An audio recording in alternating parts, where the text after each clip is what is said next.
Hi, Sissy. I just emailed you about a meeting link. Sorry. I was looking for an Hi. email from you, and it came from somebody else, from Okay. Joseph. Yes. IT runs that part of it. Got it. My But you, apologies. You can but ignore my email. but you are on, so that's good. I'm here. Yes.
starting it a few minutes early because there's a lot of people on the first case. Okay. I have to, Well, we can't, we've advertised for 6 o'clock. no, it's just going to go live, but we don't have to start.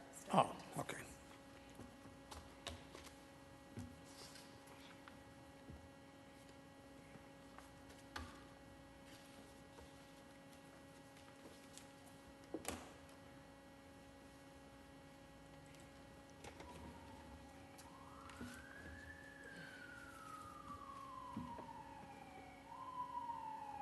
Thank you.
Cynthia, do you know if everybody's on?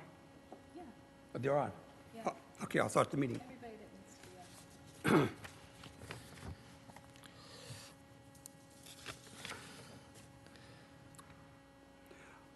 Welcome to the July 15, 2021 meeting of the Cambridge Board of Zoning Appeals. My name is Gus Alexander, and I am the chair. This meeting is being held remotely due to statewide emergency orders limiting the size of public gatherings in response to COVID-19 and in accordance with Governor Charles D. Baker's executive order of March 12, 2020, temporarily amending certain requirements to the open meeting law, as well as the City of Cambridge temporary emergency restrictions on city public meetings, city events, and city permitted events due to COVID-19 dated May 27, 2020.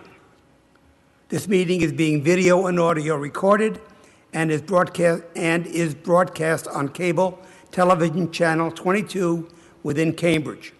There will also be a transcript of the meetings in due course. All board members, applicants, and members of the public will state their name before speaking. All votes will be taken by roll call. Members of the public will be kept on mute until it is time for public comment. I will give instructions for public comment at that time, and you can also find instructions on the city's webpage for remote BZA meetings. You will have up to 3 minutes to speak. That rule, because I anticipate a lot of folks who want to speak, we're going to try to enforce that rule pretty tightly. So after 2 minutes and 30 seconds, if someone is still speaking, he or she will be alerted they have 30 seconds left. At the end of those 30 seconds, that will be it. And that person's mic will be cut off. We'll move on to the next person or matter to be determined. I'll start by asking the staff to take board member attendance and verify that all members are audible. Laura Warnick. Later, Anderson. Laura Warnick is here. Okay, Slater. Wendy Lyserson? Wendy, okay. You're audible. And Brendan? Brendan Sullivan, present. And Gus. We have to, Wendy on? yeah.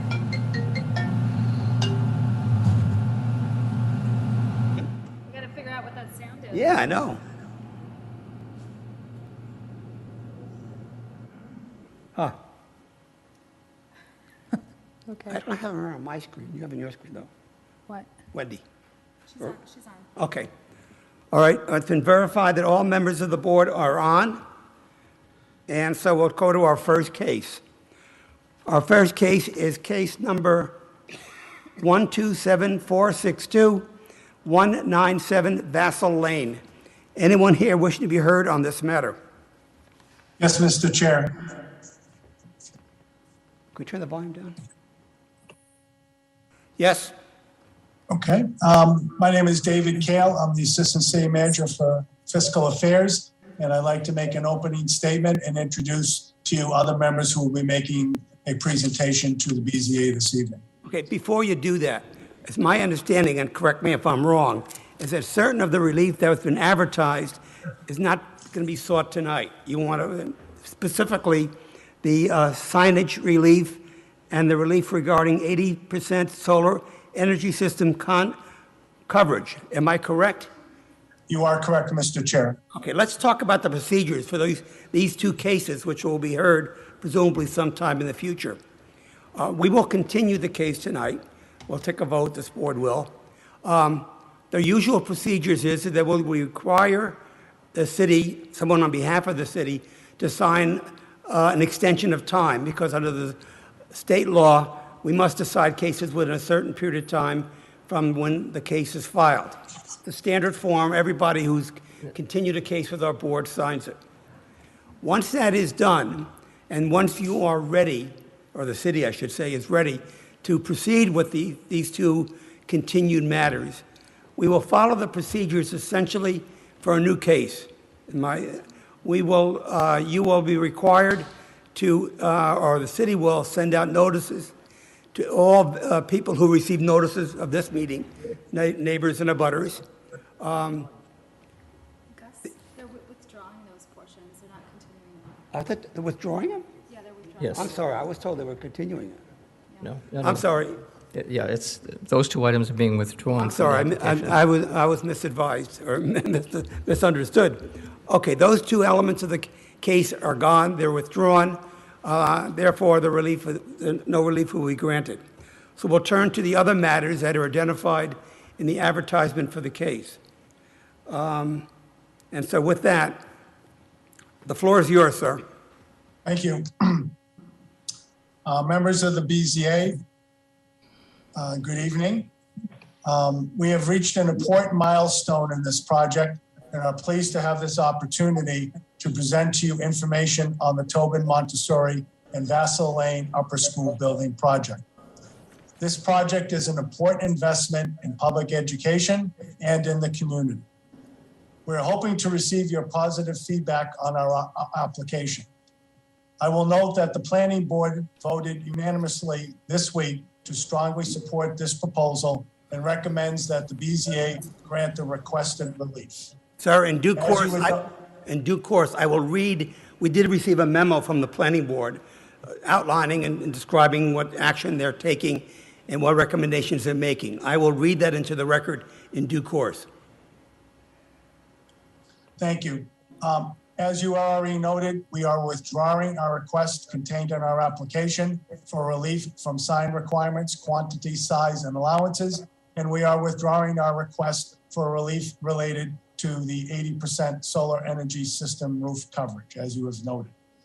This project is much needed and continues our ongoing investment in our community. With the construction of this new school, we will be able to provide adequate space to educate our students, provide for a new DHSP preschool with 4 new classrooms, as well as provide for special start and autism spectrum disorder program. In addition, this project provides for pedestrian and bike paths and incorporates several features to support the city's sustainable goals. The fields and parks will also be improved with the new soccer field, improved Little League field, and new playground structures, which will enliven the open spaces and increase the usability for all.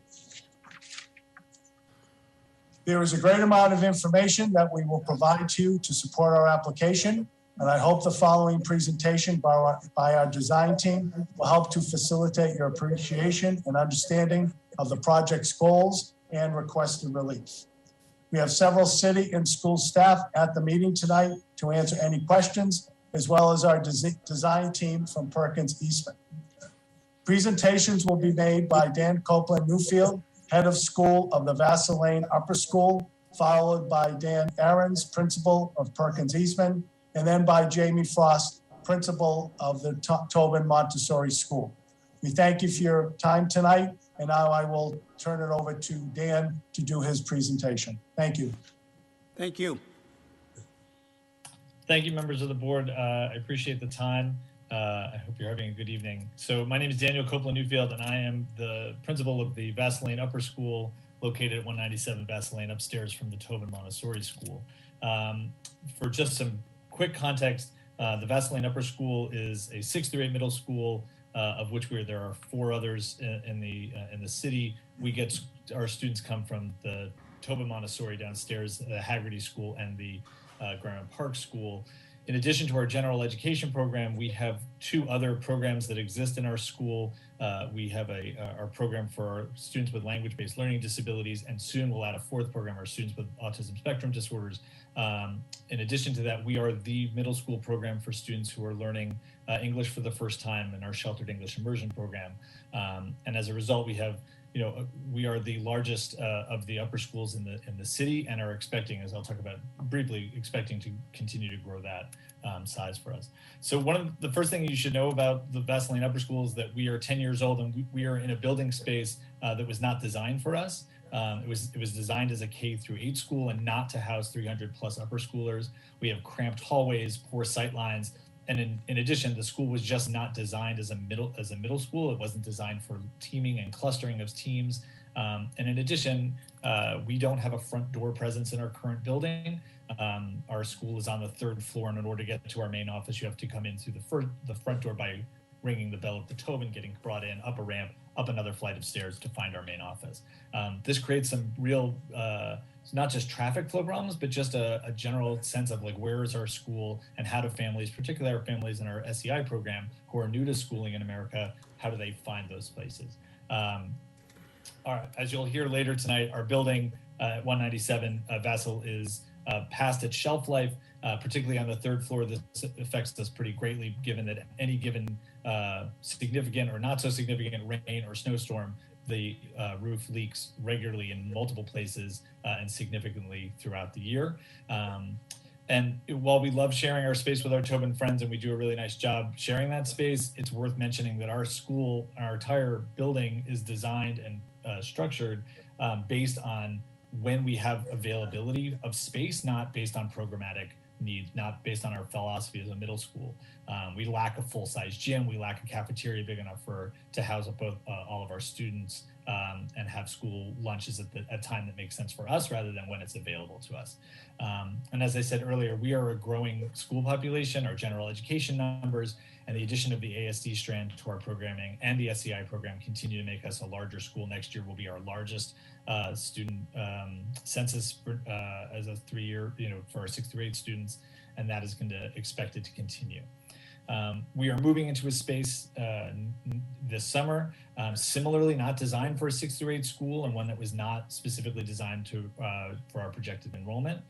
We will make it work. We always make it work. But every year that our students and families are without a school that was built for them creates a hardship for them and their families and our staff. The project has already, as you know, been delayed by a year because of COVID, and we are the 3rd school in line to get a middle school built for middle school students. So we've spent 10 years waiting for us to start this 4-year project, and we are anxiously looking forward to it getting started to build a space that was really built and designed with middle school students in mind and for their staff and their families as well. So we're really looking forward to it, and we look forward to getting this relief so that we can have this project built on time and then we can open in September of 25. And I am going to turn it over to my friend Dan Ahrens. Thank you, Principal Dan.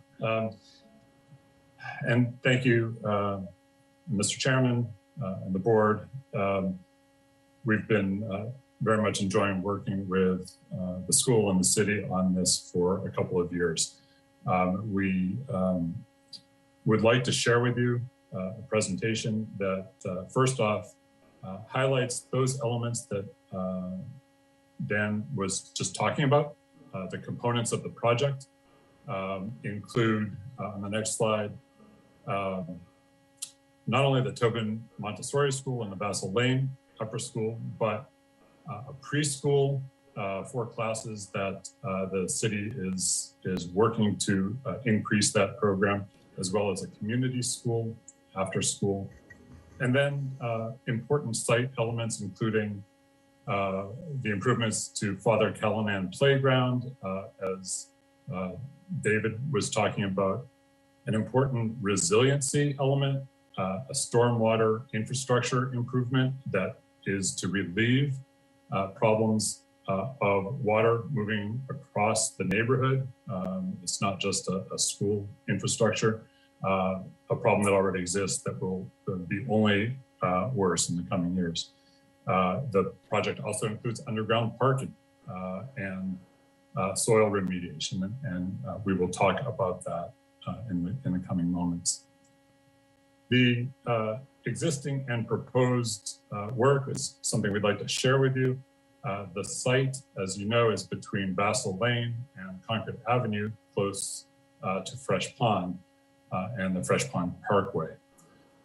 It's an irregular site and has made the project particularly challenging. So let's look just ever so briefly at the history of this. It goes all the way back to the glaciers, but we won't spend a lot of your time tonight on that. But because of that, there's some wonderful clay deposits as there are in a few spots, but uniquely to this site, this was a clay pit and brick manufacturing site. From that, the city had a wonderful hole into which waste was deposited and is in fact still there, making development of the site quite challenging. The next slide will zoom in a little bit on the extent of that clay pit. It's much of this 9.2 acre site and continues across to the Massachusetts Armory on the adjacent site on Concord Avenue. The existing building sits on both Res B and open space zones.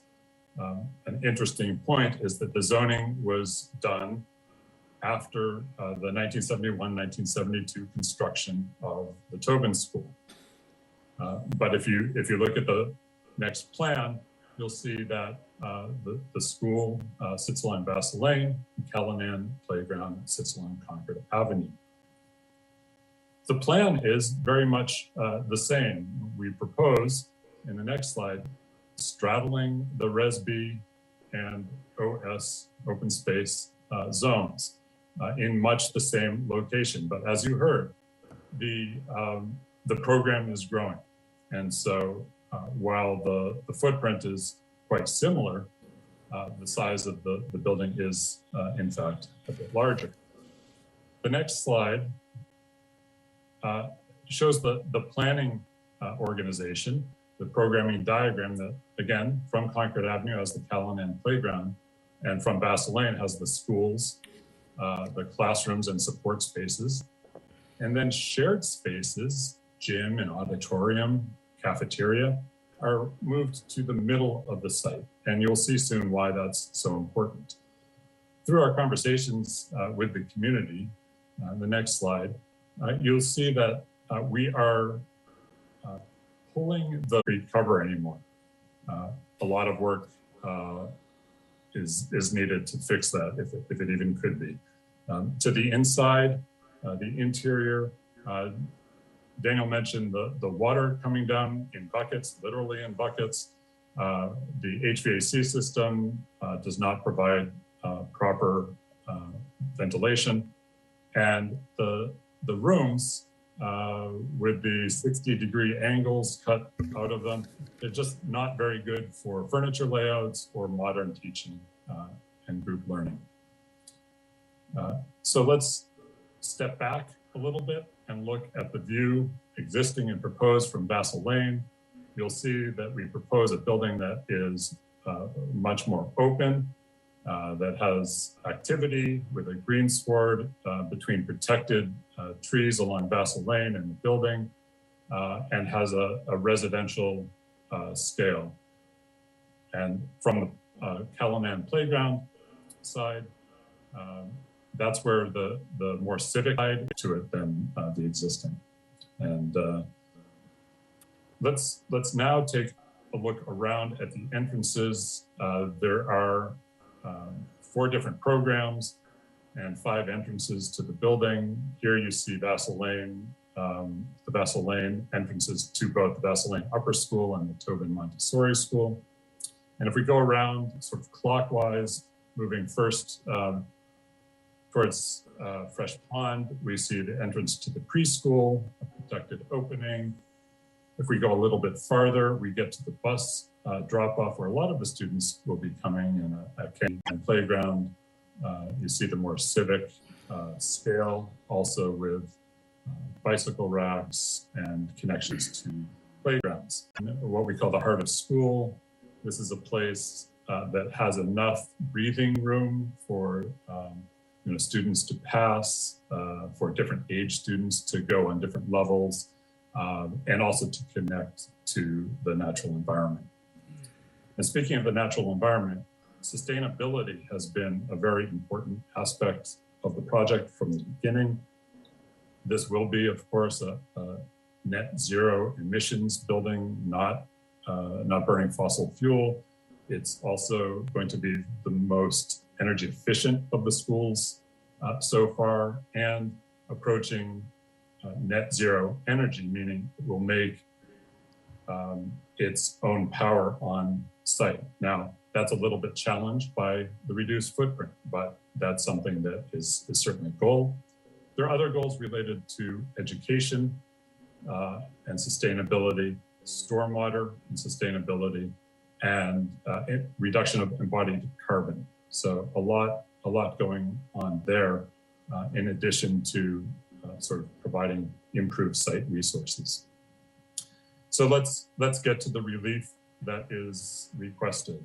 I think you've heard that a lot of this relief is born of the unique site conditions, not only in terms of the geometry, but also the topography, the fact that we are building over a clay pit.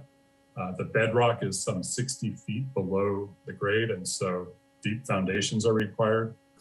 But while the bedrock is low, the groundwater is high, and the groundwater is in contact with some of the waste of the last previous decades. And so there's a lot of work to be done around that. So these challenges would be true for any development of the site. The relief we're requesting have to do with section 4.25 procedural requirements, and you have the planning board's letter on that. It's for the floor area ratio, the height, and for the vehicular aisles, as well as a special permit for tandem parking.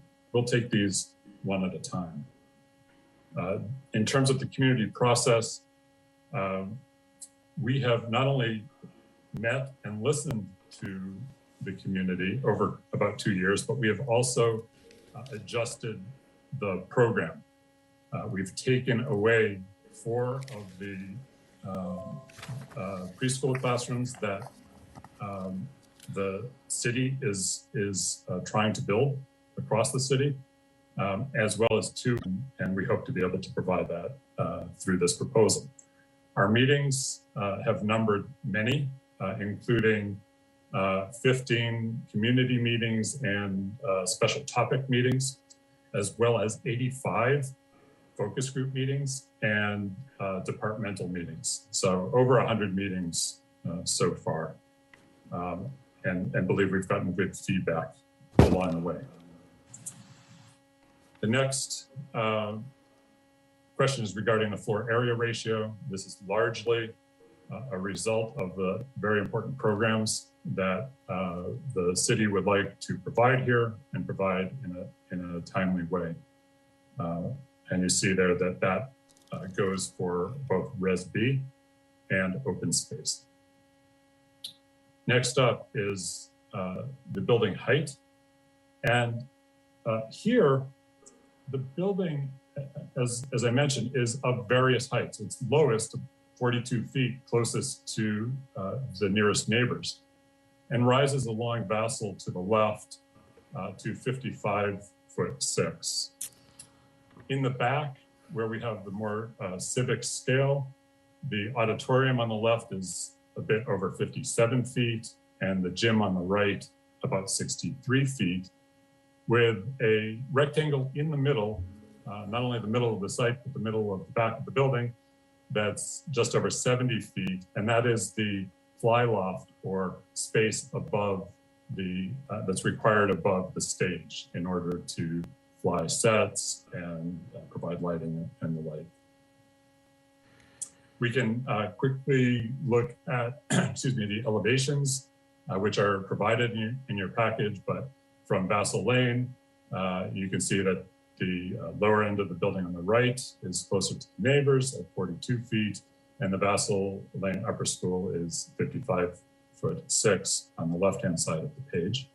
And if we look from the civic side, the north and Calaman playground, you can see, maybe just point out that that fly loft, which is in the middle, is the highest point, and it's away from the edges of the building.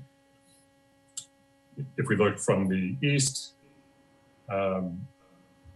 in this case, you're looking at Vassal Lane on the left and Calaman Playground on the right, with the lower academic wing closer to Bassel Lane, and the higher civic gym on the right-hand side. And from the west, again, now Bassel Lane is on your right, and the Calaman playground and the armory are to your left. This is a bit higher, and this is closer to the commercial zone.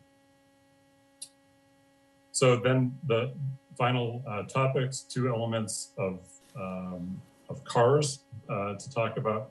The first being tandem parking. Now, all of the parking is underground, so we're looking at a basement level, and the orange, it's accessed by this serpentine ramp that comes from Bassel.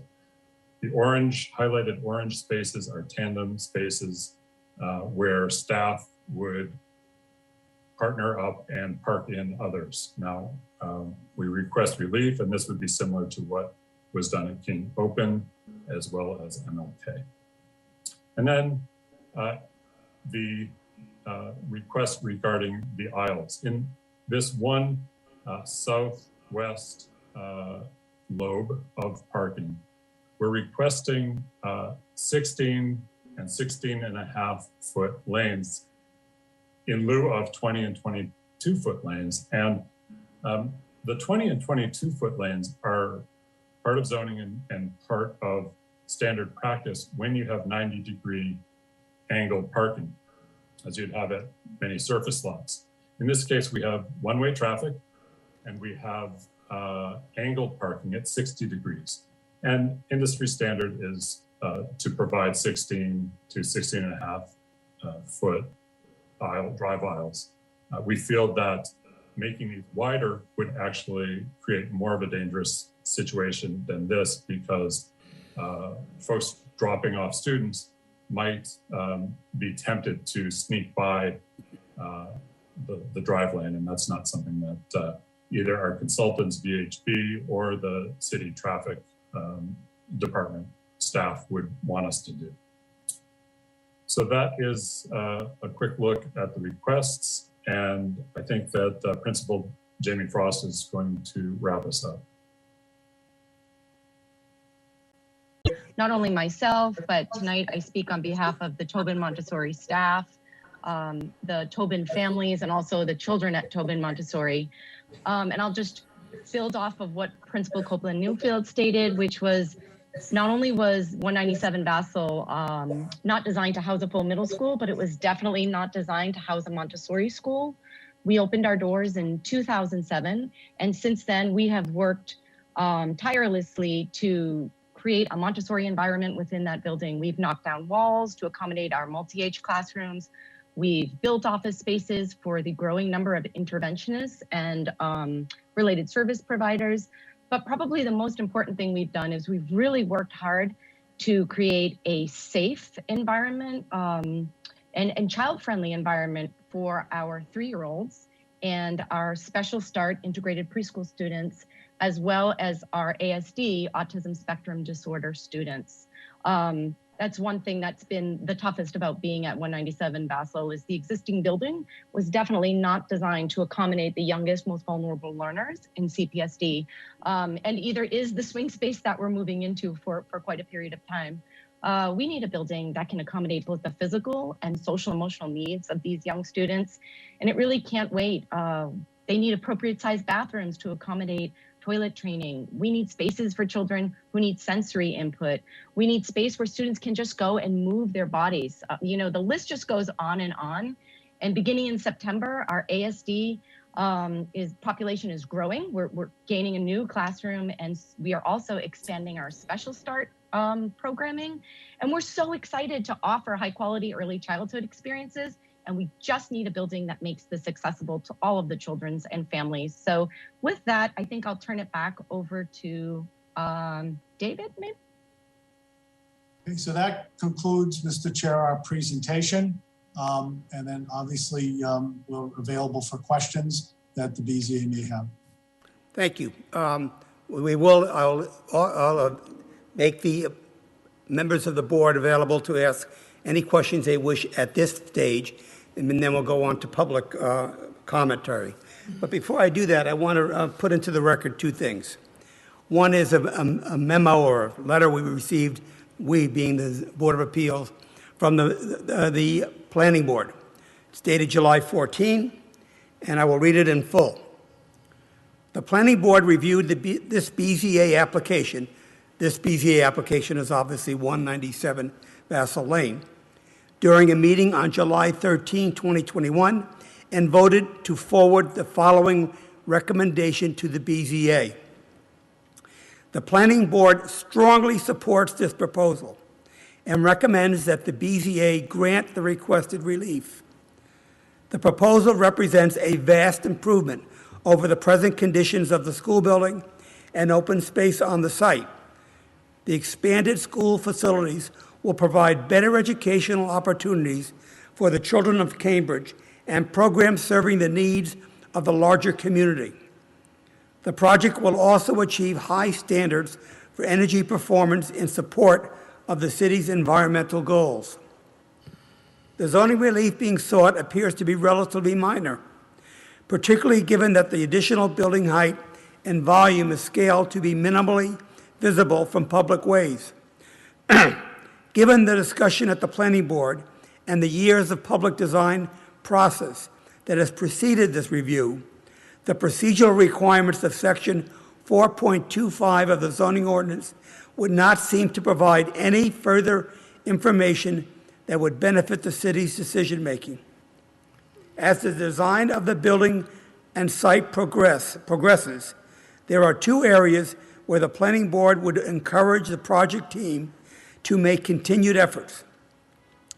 Board members encourage striving for as much tree canopy as possible, given the board's urban forest goals and priorities.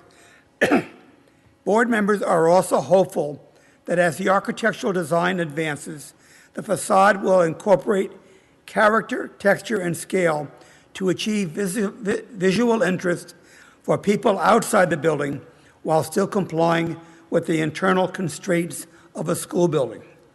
That's from the Planning Board. We also have received a letter, we being the Board of Zoning Appeals, from the Parking and Transportation Demand Management Planning Officer. And it's a number of pages in length, and a lot of it is just data, statistics, and the like. But the bottom line is, I'll read you the sentence from the first paragraph. The final decision they made, is an approval. So there's an approval from Parking and Transportation Demand Management, Parking. With that, that's, I think, important for the record, important for the audience, and for my fellow board members to be aware of the advice we're receiving from other boards who have a strong interest and expertise in what is being proposed tonight. Okay, with that, Brendan, you have any questions? Brendan Sullivan, I have no questions at this time. Okay. Laura? I agree with the planning board's recommendations, particularly about working on the elevations and trying to make those more engaging in line with the neighborhood. But it looks like a great plan, and it's a very important project for the community, the city. Thank you. Slater? No comments. I thought it was a good presentation. I think they've made an exceptional effort to get input from the community and modify the plan and to satisfy the concerns and needs of the school and the community and neighbors. So thank you. Thank you. And Wendy? Hi.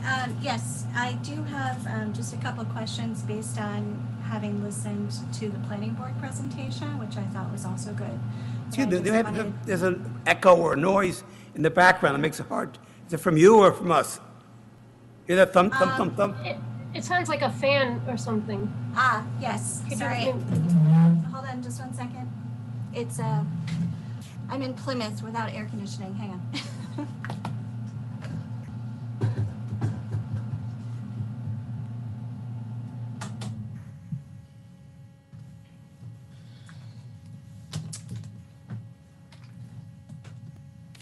Okay, is that better?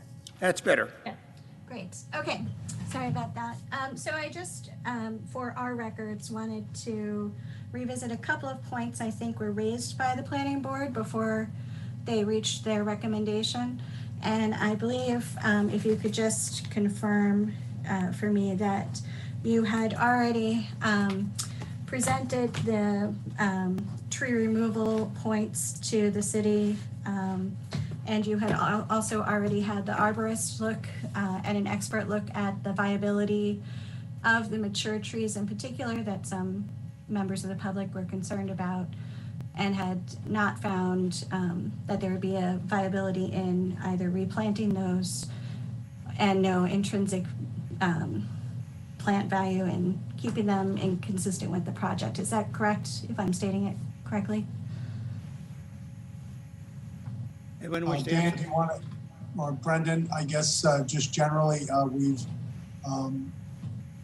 met with the council at their last meeting and basically had conversations about the trees, and basically have looked at and again stated that the trees would be difficult to maintain, and we promised to take a look at that, and basically, but it doesn't appear that as we gather more information, that is going to be possible. And then we have looked at trying to take a look at whether or not the trees could be transplanted, but again, that does not look that promising. So I don't know who else would like to chime in on that. Owen Oran had another commitment, but if he's on the call, he can maybe add to that, or Brendan, but I think that summarizes the answer to your question. Yeah, okay? yeah, I think you got that correct, yes. And so therefore that was part of the planning board's consideration already, right? Okay, thank you. That's all for now. Thank you. I will now open the matter up to public testimony. And before I do, I want to make another statement. Well, a couple of things. I want to make another statement. As I indicated earlier, each person who wishes to speak will have 2 minutes to speak. And because I anticipate we're going to have a lot of people who wish to speak, we're going to enforce that 2-minute rule, as I've indicated earlier. I would once again plead, I make this plea and no one ever listens to it, but if someone has said something that you want to say, it doesn't help to say it again. We get it. We're not as stupid as we look, except for the chair. So please keep your comments limited to the 2 minutes and to the issues at hand. And then with that, let me point out one thing. Most of the written opposition to granting the relief being sought by the petitioner that I've seen in our files concern either the design of the building or the removal of trees. Neither issue involves the Zoning Board of Appeals. Design is a planning board issue, and the planning board has spoken. It supports the project that is before us tonight. And tree preservation, an important issue for the city, is not a zoning issue. Our ordinance does not deal with trees, and therefore it is not a matter that we can consider. Those of you who are concerned with the presentation need to turn to the city boards and city officials charged with tree preservation and maintenance. Okay, with that, I'll now give you the instructions as to how to participate if you wish to speak. Any members of the public who wish to speak should now click the icon at the bottom of your Zoom screen that says raise hand. If you are calling in by phone, you can raise your hand by pressing *9 and unmute or mute by pressing *6. And by the way, I should have mentioned, and I will mention now, we have substantial correspondence in our files, both from supporters of the relief and those who are opposed to the relief. So we do have a lot of information already before us. But with that, Cynthia? Yeah. Suzanne Blyer. Thank you very much. Suzanne Blier, 5 Fuller Place. And I'm going to be mostly reading a letter from Doug Brown, who can't be here. But I was at the planning board last night, and one of the things that they noted was that they do not have the power to actually engage on that matter. So just to clear that, and they were really distraught that the city cares so little about trees, and it would take a full 60 years to grow what would be needed back. But let me jump into Doug's statement. I'd like to speak to you tonight regarding my concern for the public process to date, as well as specifically object to any granting of a variance from the requirements of section 4.25. The first thing we hear from the project team is that the requirements of section 4.25 are an onerous burden that they are unable or perhaps unwilling to meet, and that regardless, such a requirement shouldn't apply to government projects. My answer is that it was specifically written for government projects. Quote, the purpose of this section is to provide for public notification and review of governmental and institutional non-open space development, statutorily exempt from prohibition in designated open space districts, end of quote. Further, they had 4 years to prepare, even though they have failed to satisfy the necessary reporting requirement during that time. They now tell us that they have already engaged in enough public process and that the community has received enough chance for information and input. Leaving aside the question of whether the public actually had any input at all in the process, that consisted mostly of city staff and contractors using up much of every meeting, telling us their plans. I would only point out that the public has still received almost no information on the site or landscaping plan, the extent of canopy loss and the amount of paving, the loss of 2 playing fields, and the project's cool factor score, what it will be, whether a public playground or otherwise. Thank you. Thank you. Taking the time. Let's see you next. Toa Cheney Rivera. Hi, I'm one of the citizens here in Cambridge. I'm on Sherman Street, and I was not aware about this project. The reason why we moved here from Central Square is because of the trees and because of the community environment, the equipment that you have in terms of nature protecting people. We had an old apartment near Central Square, and it was surrounded by dust by the new buildings that are coming up thanks to MIT and other condominiums surrounding the area, which, it's a bit of a lack of knowledge when it comes to health, right?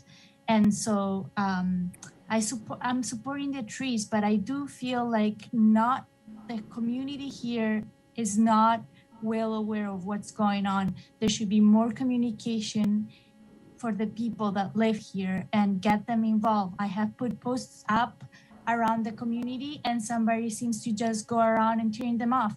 I'm not saying that I'm doing something extremely wrong. However, I've seen signs about cats that have been lost and they finally found the guy who kills them.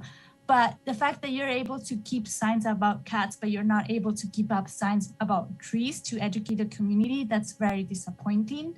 I do feel like there should be another way to communicate to the people other than next door neighbor. My husband's also an architect, and I also did design school at the BAC as well as the GSD, so I'm well aware of the 30 design seconds. development of the construction. So I do think that it should be reconsidered, the proposal for the water part where it's blocking those trees.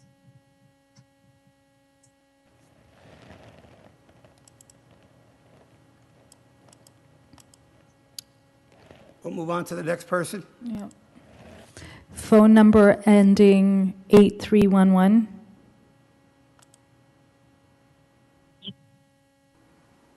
Hello, Heather Hoffman, 213 Hurley Street.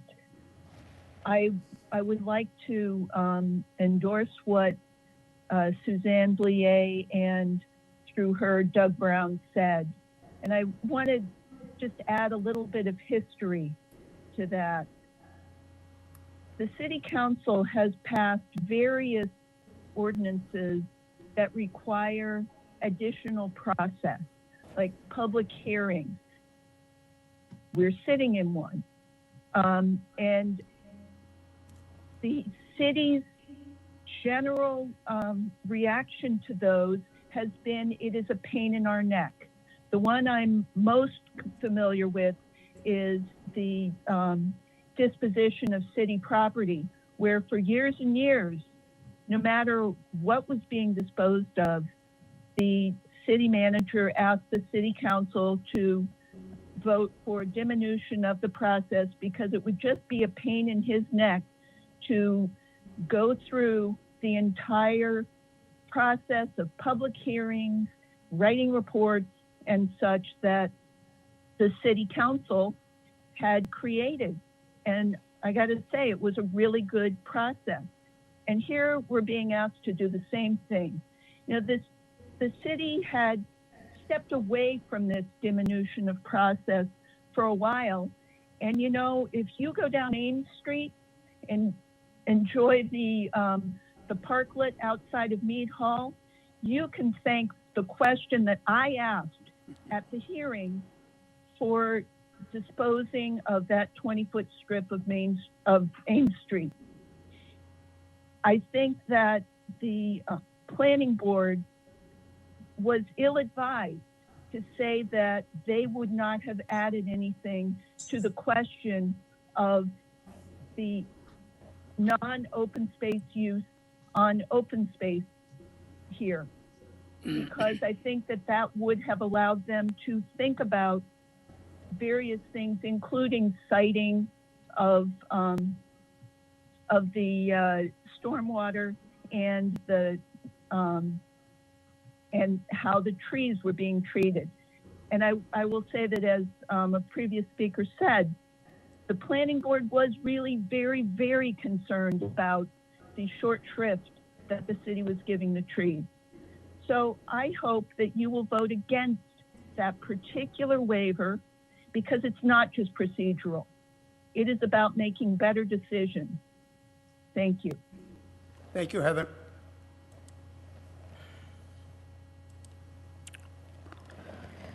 Let's see who else. Mike Nakagawa. Hello, Mike Nakagawa, 51 Madison Avenue, North Cambridge. My wife was actually a teacher at Vessel Lane Upper School, and my son went there as well. And yeah, I know how the school is, and I can see a lot of good things coming from the design, particularly of the building and the features. And I'm supportive generally of the plans and appreciate trying to save the mature trees along the Vessel Lane and Alpine Street sides. I am concerned about part of the design in the bus turnaround area and the trees being taken down there, and therefore I would ask that we do not give the variance for section 4.25 for the non-open space uses within the open space district, because we haven't really had that last chance to review some of the design benefits. Over time, there's been lots of design community input, but when it all got put together, we haven't had the final review of what the trade-offs were. The tree removal plan only came last month, and so we got to see that.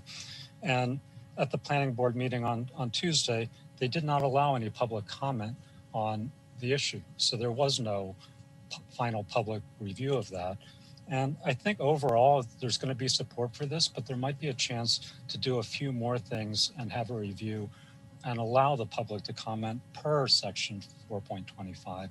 And I think that it's just one part of it. And that would give people that chance to have the input and maybe have a new look at the final trade-offs of what they really are and how we want to address them. And maybe some new ideas, like we don't necessarily need to buy the armory for the stormwater tank. Maybe we could use an easement and underneath it and let them keep the ownership. So there are other things that could be done, but they need their opportunity to be discussed. And if you give the variance from that section, then I think the people lose out in being able to influence the final design stages here. And so I ask that you look at that, because the city we've had all these climate resilience and tree protection, but the city is doing the largest scale removals of trees here and potentially at Jefferson Park. So thank you for the time. Thank you.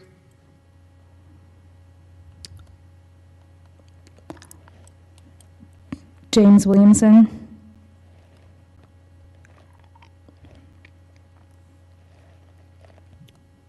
Thank you. Can you hear me? Yes. Yes. Thank you. My name is James Williamson, 1000 Jackson Place, Jefferson Park, on the other side of the tracks from this site. And I went to one of the meetings. I hope you'll listen. If you want to find out whether a black person got beaten up by cops, do you ask the police? No, you ask the people in the community and the individuals involved. Was there an adequate community process? I mean, the idea that you're going to take the word of the people who are promoting this for all the decent aspects of it, as far as the community process, is kind of offensive.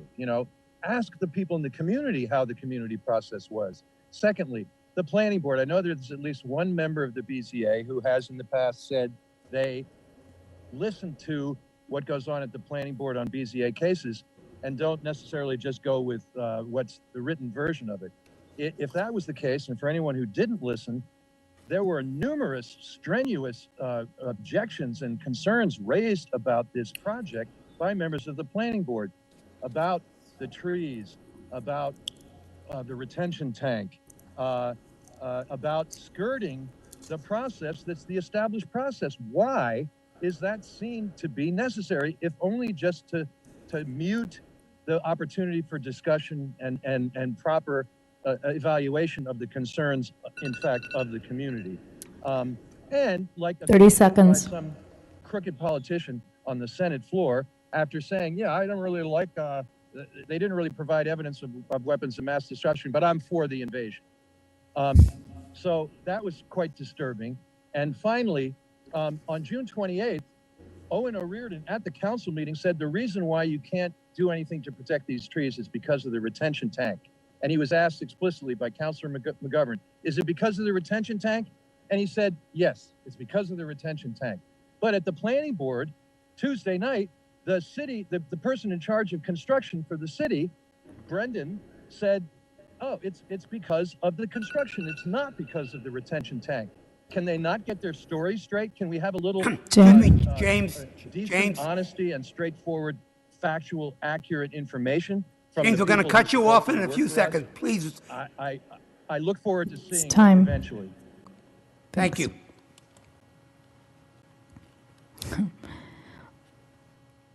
Doina Contescu.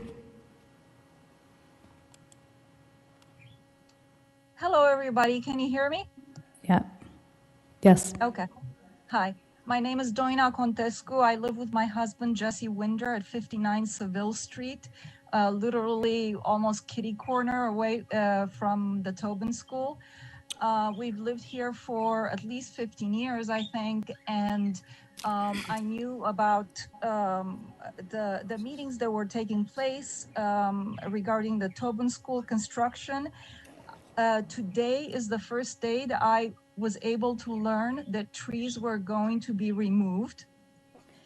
So I'm not sure exactly how you justify having informed the community and involved the community in the whole process when this was dropped on us at the very last moment.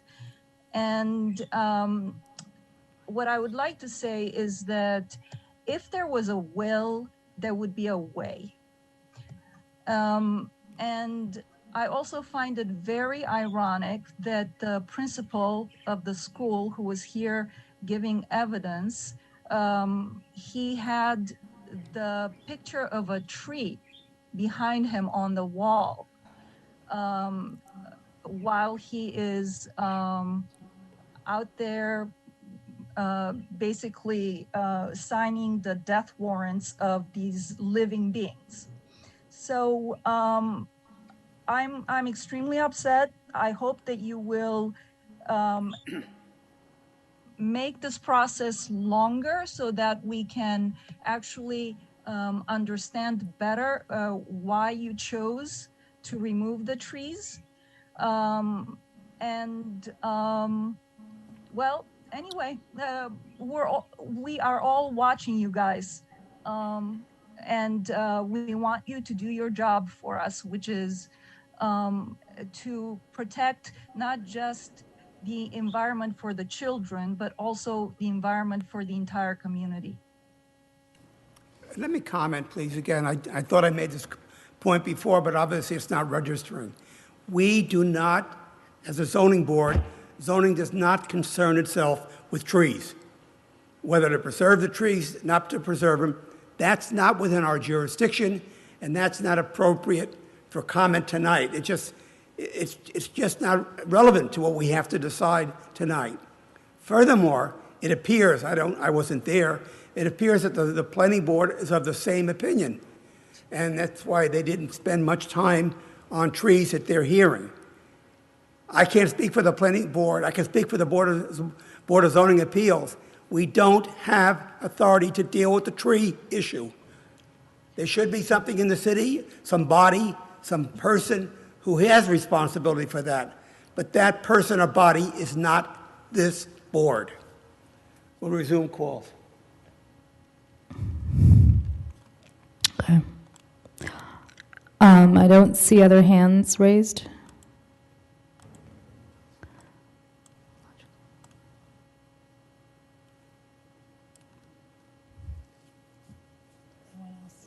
That's it? Okay, I gather public commentary has been completed.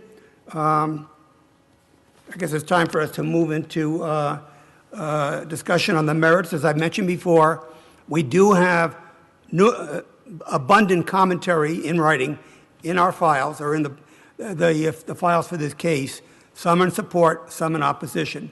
But as I said before, I don't propose to read each and every one of them into the record. So that's it. Time for a decision. I'll make a motion, I think that's the way to proceed, to grant the relief, and we'll take a vote, and then we'll see how the vote turns out.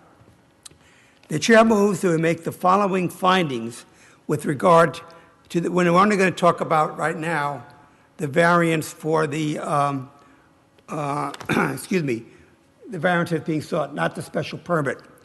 That a literal enforcement of the provisions of the ordinance would involve a substantial hardship. We're talking about the granting of the reasons why we can grant the variance. That the hardship is owing, and this is important, owing to circumstances relating to the soil conditions, shape, or topography of such land or structures, and especially affecting such land or structure, but not affecting generally the zoning district in which it is located. And then lastly, that desirable relief may be granted without substantial detriment to the public good or nullifying or substantially derogating from the intent or purpose of this ordinance. So on the basis of all of these findings, the chair moves that we grant the variance being requested on the condition that the work proceed in accordance with a set of 4 different sets of plans that are in our files, each one of which has been initialed, the first page or second page of which has been initialed by the chair. Sorry?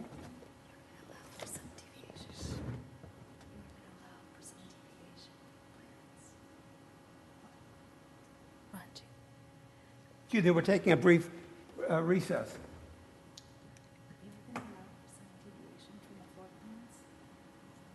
What? Did you talk to her about it? Right here. I know. You can see only for the yeah, that's good. Should comply. So No, we're going to take a vote on the motion. They might change the interior plans. Yeah. It doesn't affect the relief. How are we going to have a plan? We've got to take a No, this plan. Yeah. Just this plan? We've got 4 plans here. Yeah. This one, Same thing. It's the same thing. Gus. This is a bigger set. That's all. Use this one. Okay, sir. The interiors might change. Interior and also the. That's all we need. Yeah, just say the interior and maybe the setbacks. That will be fine. But, yeah, you must comply with the rest of the stuff. We are only granting relief on if they are on height. Right. Yeah. Just so changes that are not related to the variance are not part of the. It doesn't involve this. Okay, it's not involved in the variance and the variance. Yeah. They can make the changes and As all long the- as it complies the zone. Yeah. I'm sorry, let's resume. We had a little side conference here with the board, with the building commissioner. Back to the motion to grant the variance.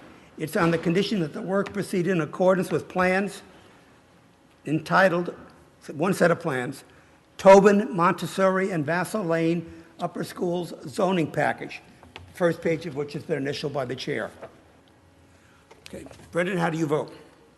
I would support this, and I, to do due diligence, watched both the city council discussing this matter and also watched the planning board last Tuesday night.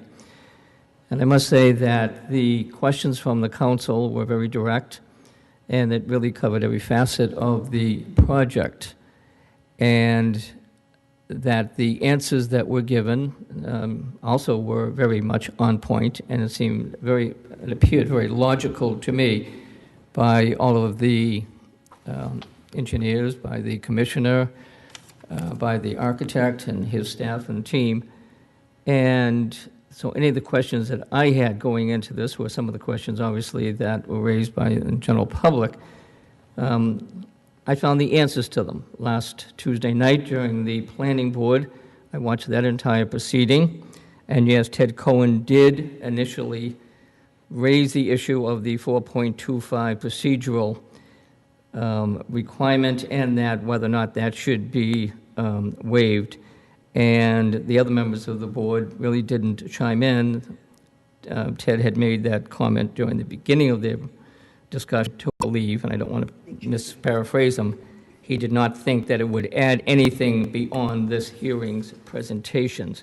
Hence, that's the language that the planning board wrote in their report.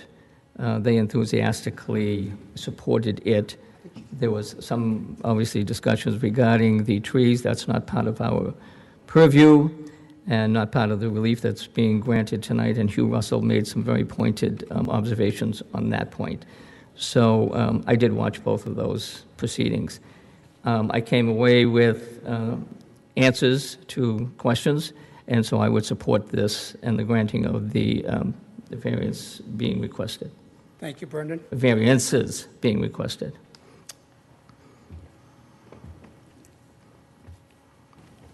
Ms. Warner, how do you vote? I vote in favor of the motion. I'm sorry, I didn't catch that. I vote in favor. Okay, thank you. Sorry. Slater. Slater Anderson votes in favor of the requested variance. Okay. And Melissa? Wendy. You voted in favor. Melissa? No, Wendy. Sorry. Wendy, it's Wendy. Wendy, I'm sorry, Wendy. Wendy Leisterson, thank you. I am going to vote in favor as well, but I also, like Brendan, want to express to the members of the public that I gave considerable attention to the impact of a variance seeking to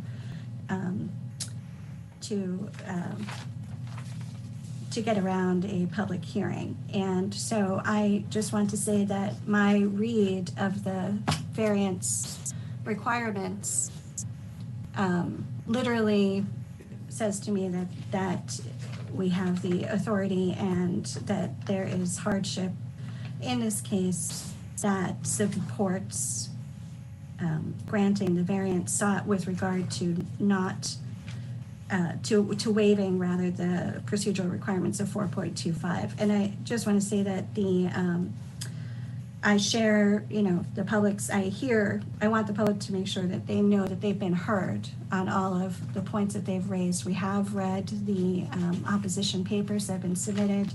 Like Brendan, I also attended the planning board and heard all of the arguments there. But with regard to the jurisdiction that we have with regard to this project, and the open space, the non-open space use on open space land, which is really the very precise reason for 4.25. I do not see a reason that we can fail to grant the variance requested. Thank you. And to make it, I guess, unanimous, the chair will vote in favor of granting the variance. I have nothing more to say about why. That hasn't been said already by my colleagues in their earlier votes. So with that, but let me make it clear that when I say the motion is the work has to proceed in accordance with plans that I referred to, that does not mean that changes cannot be made to the plans that do not relate to the relief requested. So that we're talking about only complying with the plans insofar as it affects the need for further zoning relief, not others. So really, the variance has been granted with regard to the request. Let's move on to the special permit, which involves, allows tandem parking, which will provide an additional 33 parking spaces. That requires a special permit. The special permit under our ordinance is quite different than a variance. In fact, the ordinance provides that special permits will normally be granted where specific provisions of the ordinance are met, and then there are some exceptions. So, the chair moves with regard to the special permit that the requirements of the ordinance cannot be met without the special permit that's being sought, that traffic generated or patterns of access or egress resulting from what is being proposed will not cause congestion, hazard, or substantial change in established neighborhood character. Keep in mind that the parking is underground and that the means of egress and access are well-defined, and this project does have the support of the special permit of the Parking and Transportation Demand Management Planning Office, that the continued operation of or development of adjacent uses as permitted in the zoning ordinance will not be adversely affected by the nature of what is proposed with regard to parking. In that regard, we've received no communication from the city, or butters, I should say, regarding the parking that would suggest that there will be adverse effect on the continued operation of or development of adjacent properties.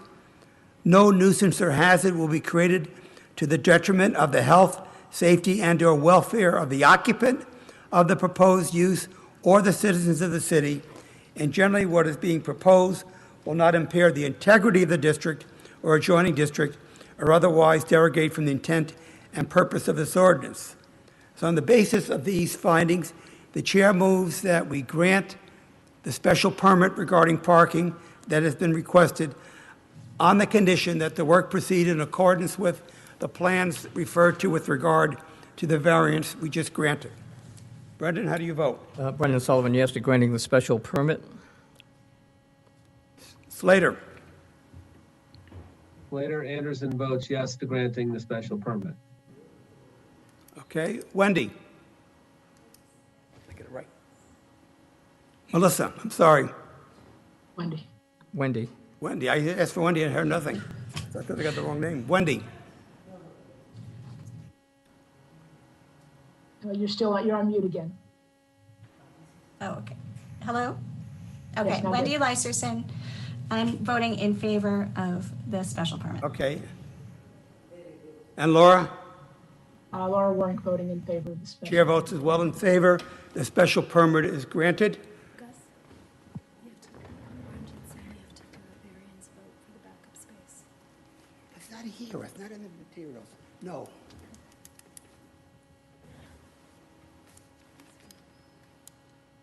Excuse me, we're taking a brief recess again. We've had no presentation on the backup back. Nobody's spoken to it.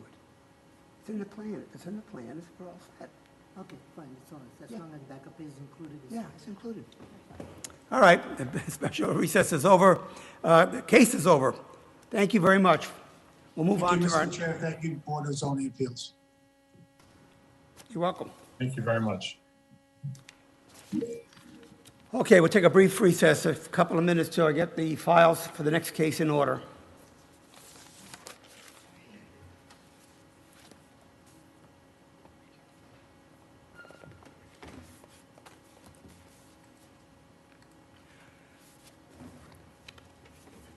The chair will now call case number, oh, where's my file? Jesus Christ. Case number 120040, 150 Cambridge Park Drive. Anyone here wishing to be heard on this matter?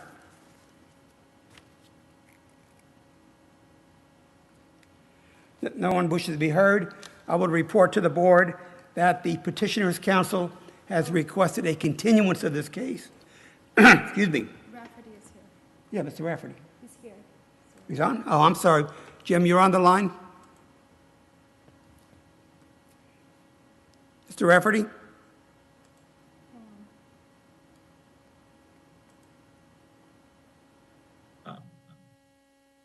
I'm sorry, can I be heard? James Rafferty for the petitioner.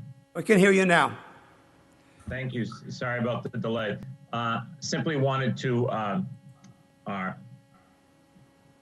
confirm the written request that where the applicant is seeking a continuance based on conversations that occurred at the planning board in their review of this matter. We would hope if the board could accommodate us in about 2 months, it should give us ample time to resolve the design issues that have arisen. Sure. Sissy, what would be the second hearing in September? September, it would be the 23rd, and there's no other cases that date. Okay, September 23rd, okay with you, Mr. Rafferty? Yes, thank you, Mr. Chair, very much so. Okay, the chair moves that we continue this case until 6 o'clock p.m. on September 23, subject to the following conditions: that the petitioner sign a waiver of time for decision, that waiver must be signed and delivered to the building department no later than 5 p.m. on a week from Monday. If not, the case will be dismissed. And Mr. Rafferty, you're familiar with the procedures on that and the nature of the waiver. Second, that a new posting sign or a modification of the existing posting sign be maintained for the 14 days prior to September 23. And that lastly, that to the extent, and I guess there will be, new plans or modified plans, drawings, specifications of the like, they must be in our files no later than 5 p.m. on the Monday before September 23. If not, we will not hear the case on September 23. Brendan, how do you vote? Brendan Sullivan, yes, to granting the continuance. Moving on. Laura?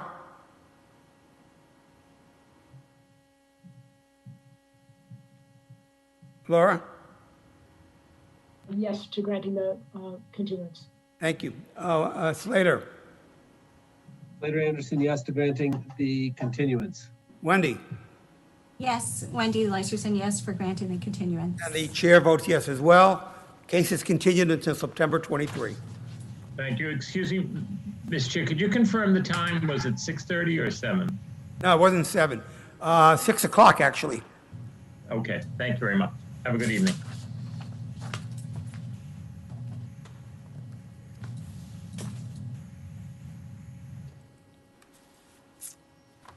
The chair will now call case number,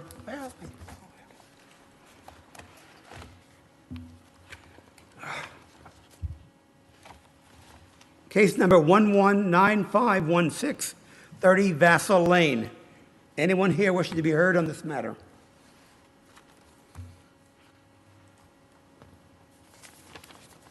Hi, Jamal Siddiqui from New England Design Construction, representing Kathleen and Marion Rains for 30 Vassal Lane. Why don't we show up? Okay. And what relief are you seeking, and why should we grant the relief?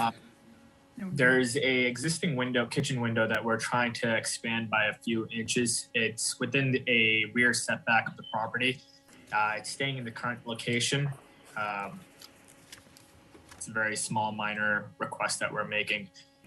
We have done previous projects in Cambridge, similar size for larger windows that were within a setback. Okay. And that's it. That is it. Thank you. Questions from members of the board? Brendan? Brendan Sullivan, no questions at this time. Laura? How much is it being expanded by, its dimensions? There's a rear elevation of that window, but the existing window, I can bring it up actually. If you keep on going. Yep. So the existing window was 2'7" by 2'9" tall, and the new window is going to be 4'3" wide by 3'5" tall. Thank you. No further questions. Slater? No questions. Okay. Wendy? Wendy Leiserson, no questions. All right, I have one question. With respect to the enlarged window, have you had any contact with the person, the neighbor, who would be affected by this in terms of maybe evasion of privacy or what have you? Have you heard anything one way or another from that neighbor? We haven't gotten any opposition from the neighbor. There is an existing fence between their property and our property as well. I'm sorry, say that again, please. We haven't heard any kind of opposition from the neighbor, but there is an existing fence between their property and ours. Good. Thank you very much. much. Okay, thank you. Do you have the plan? Here it is. I'll open the matter up to public testimony. Any members of the public who wish to speak should now click the icon at the bottom of your Zoom screen that says raise hand. If you're calling in by phone, you can raise your hand by pressing *9 and unmute or mute by pressing *6. We'll take a moment to see if anyone wishes to speak.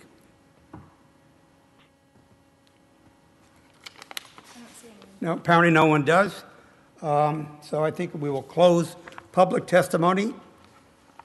Unless there's a need for discussion, I'll start with a motion to grant the relief that the petitioner is seeking. Again, this is a special permit.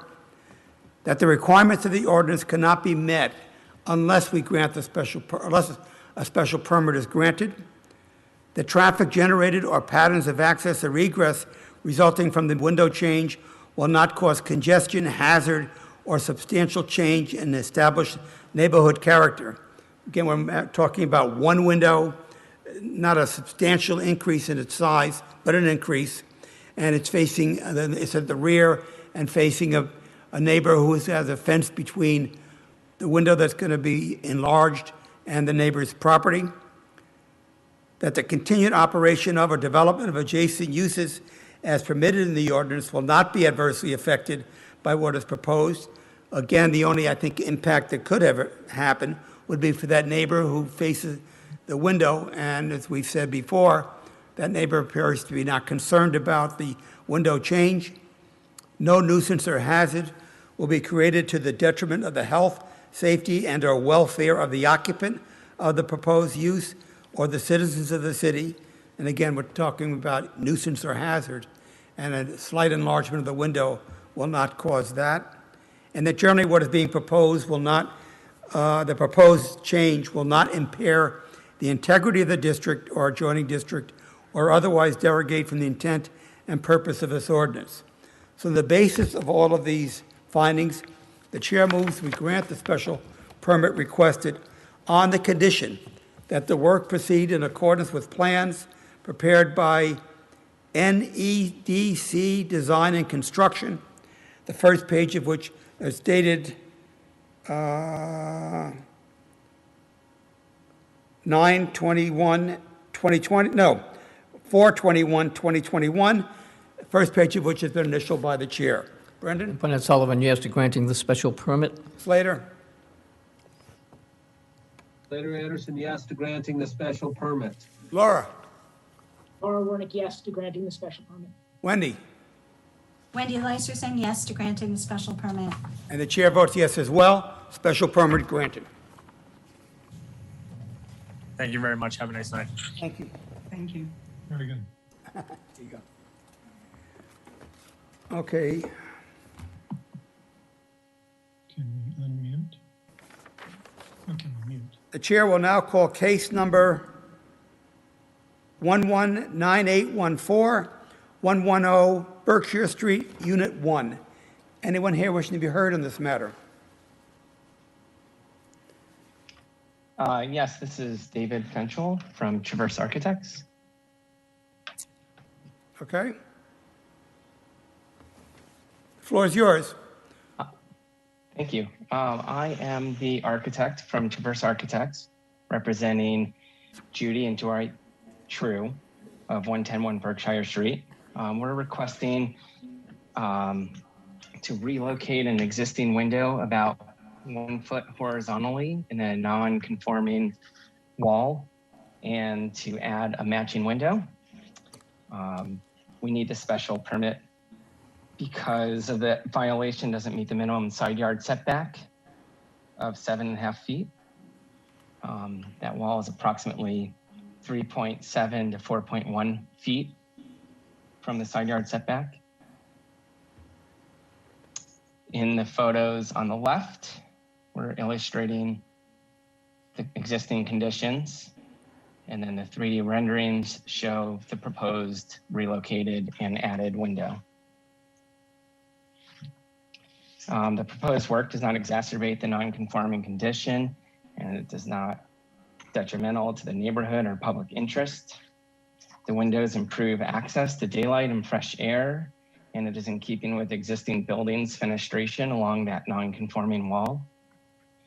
The proposed work does not change the building. Okay, anything further? Have any questions? We're going to find out in a second. Brendan, any questions? Brendan's Sullivan, no questions.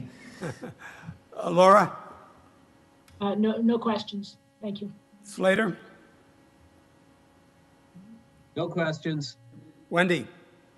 Wendy, no questions. The chair has no questions as well. So we'll open the matter now up to public testimony. We do have one letter in our files. It's from the co-owners of 106 Berkshire Street, and they say we have no objection to the requested relocation and addition of windows at 110 Berkshire Street. Okay, opening the matter up to public testimony. Any members of the public who wish to speak should now click the icon at the bottom of your Zoom screen that says raise hand. If you're calling in by phone, you can raise your hand by pressing *9 and unmute or mute by pressing *6. We'll take a moment to see if anyone wishes to speak. No one does, so we'll close public testimony. I think I'll make a motion to grant the relief, and we'll see how the vote goes. The chair moves that we make the following findings with regard to the special permit that's being sought: that the requirements of the ordinance cannot be met without the special permit. Excuse me. That traffic generated or patterns of access or egress resulting from the window relief will not cause congestion, hazard, or substantial change in established neighborhood character. And the facts here speak for themselves. These are two modest window changes on the side of the house and don't have an impact on the street or the neighborhood generally. That the continued operation of or development of adjacent uses as permitted in the zoning ordinance will not be adversely affected by the nature of what is being proposed. And the reasons for this finding is the same as what I just mentioned with regard to traffic generation or patterns of access or egress. No nuisance or hazard will be created to the detriment of the health, safety, and/or welfare of the occupant or of the proposed use or the citizens of the city, and that generally what is being proposed will not impair the integrity of the district or adjoining district or otherwise derogate from the intent and purpose of this ordinance. So on the basis of all these findings, the chair moves that we grant the special permit requested on the condition that the work proceed in accordance with plans prepared by Traverse Architects, dated 4/14/2021, the first page of which has been initialed by the chair. Brendan, how do you vote? Yes to granting the special permit. Laura? Yes to granting the special permit. Slater? Anderson, yes. Wendy? Wendy Leisterson, yes to granting the special permit. The chair votes to grant the special permit as well. Special permit granted. Case over. Thank you, and good luck. Thank you. Thank you very much.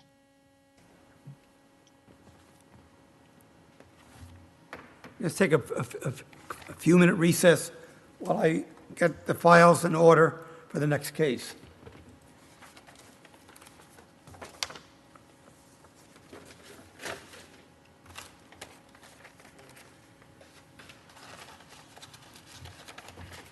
Okay, the chair will now call case number,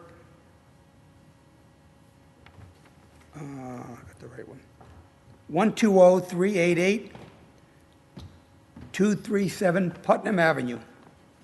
Anyone here wishing to be heard in this matter?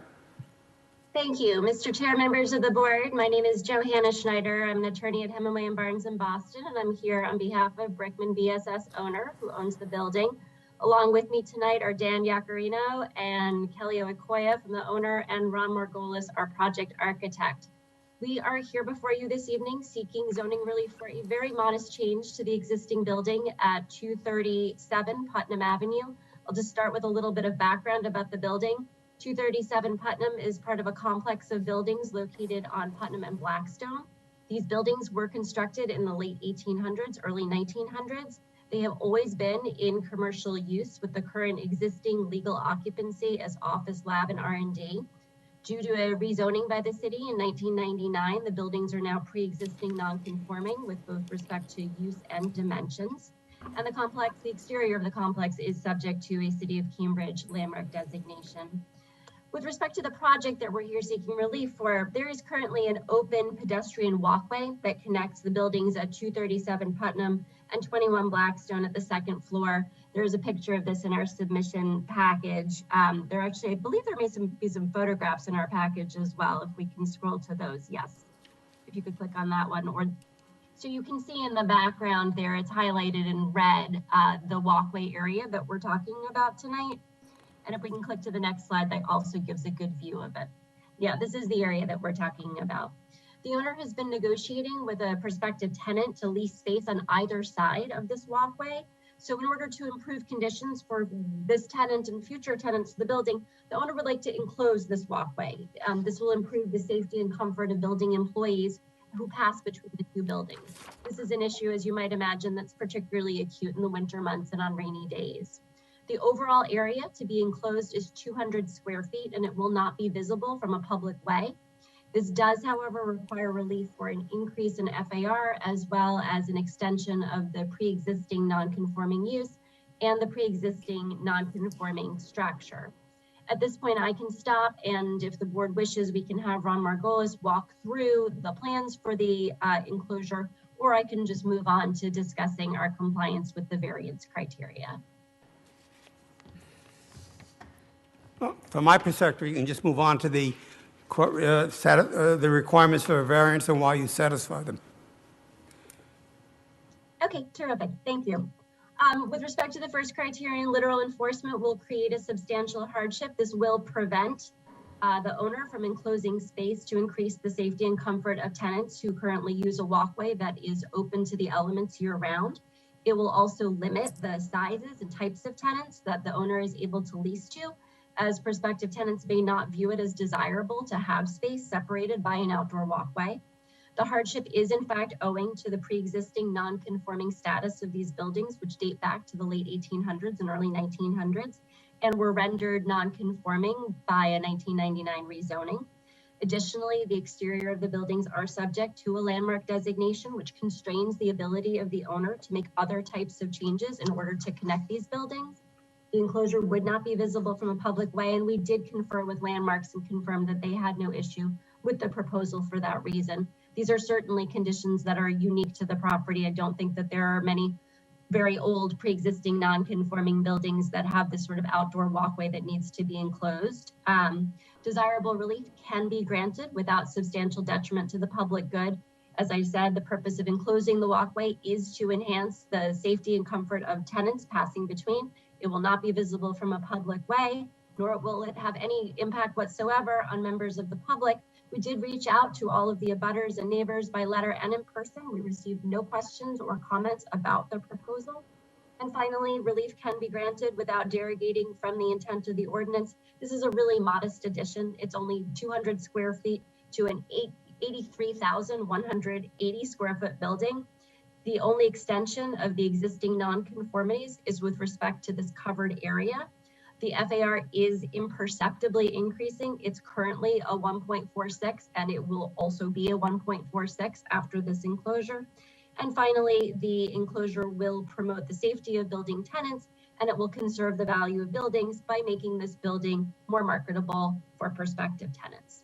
And with that, I'm happy to answer questions, but we do request that the board grant the requested relief for this modest addition. Thank you. Brendan, any questions? Yeah, Brendan Sullivan. No, I don't have any questions at this time. Laura? Laura Warnick, no questions. Slater? Slater Anderson, no questions. Wendy? No questions. Chair has no questions as well. So we'll now open the matter up to public testimony. Any members of the public who wish to speak should now click the icon at the bottom of your Zoom screen that says raise hand. If you're calling in by phone, you can raise your hand by pressing *9 and unmute or mute by pressing *6. We'll take a moment to see if anyone wishes to speak. I don't see anyone. No one, apparently no one does wish to speak, so I will close public testimony. Again, I think I will start just by making a motion for relief, and we can take a vote on that. And if there's issues or questions or issues, we'll take them up as we proceed with the vote. The chair moves that we grant, that we make the following findings: that a literal enforcement of the provisions of the ordinance, of our ordinance, will involve a substantial hardship.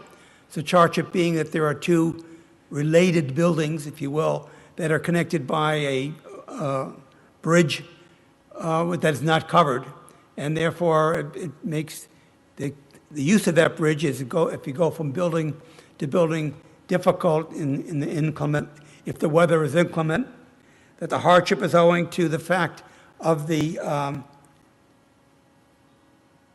shape of the structures. They're two separate structures, again separated by a bridge without a bridge without a cover or other substantial shelter, and their desirable relief may be granted without substantial detriment to the public good or nullifying or substantially derogating from the intent and purpose of this ordinance.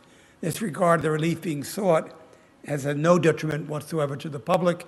The buildings are set back a good distance from the street, and the relief is almost not noticeable in terms of the change to the connection between the two structures.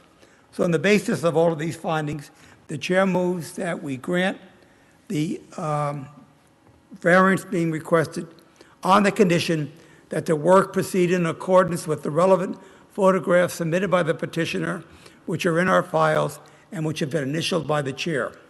Brendan? Brendan Sullivan, yes to granting the variance. Slater? Slater Anderson, yes to granting the variance. Laura? Laura Warnick, yes to granting the variance. Wendy? Wendy Lyserson, yes to granting the variance. The chair votes yes as well. The variance is granted. Thank you very much. Thank you.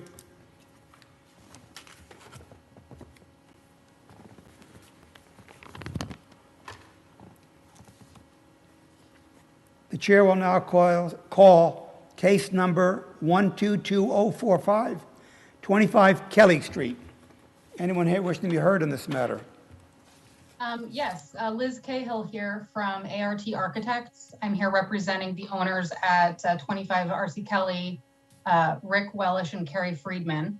And we're here because we need a variance to convert their existing garage structure into a storage shed and a garden shed or a spa shed. And the reason we need a variance is in two-part. I think one reason is that the existing structure is non-conforming with the side yard setback. We don't actually wish to change that at all. We want to retain the existing footprint just as it is. And then the other reason is that because it is currently considered a garage structure, it is partially exempt from gross floor area calculations. By changing the usage, the entire structure will need to be counted towards gross floor area, and the property is non-conforming in this regard. This is the existing conditions site plan. The structure in question is at the top left, the small 18-foot by 18-foot existing garage there. Now, 18 feet square by modern standards can't really be used as a garage anyway. So the owners here, they don't use it as a garage. They already are using this as storage. And so the intent here is to continue to use it as storage and as a sort of extension of their garden space in the backyard. Next slide, please. Thanks. And as you can see here, this is the proposed condition. In area and in siting, we're not proposing any sort of change whatsoever. Next, please. This is the existing plan for the structure. We've now rotated 90 degrees. So the two garage doors, which are page down, are pointed towards the existing driveway, and the two existing windows there are looking to the side or to the backyard. Those windows are broken and boarded up. The whole structure is in disrepair, and it's in need of repairs and of sprucing up. And in that process, we'd also like to convert the use away from garage and more towards what it's actually being used for storage, and with the added part of this spa shed on the left. Next, please.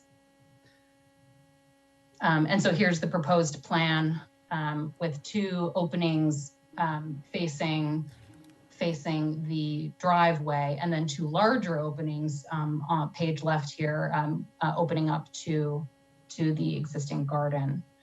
The next few pages are the elevations. If you know, I realize this is for zoning purposes, so maybe you don't want to fuss over the design here, but the next few slides show all of the design changes that we're proposing. Those two windows would be going away. We're cutting new openings there. And the garage doors on the street facing side in the next page would be converted to finished wall with two sliding barn doors. And then further along in the slideshow, we've got a few photos of the existing conditions. That first photo, we're standing on Kelly Street looking up the driveway.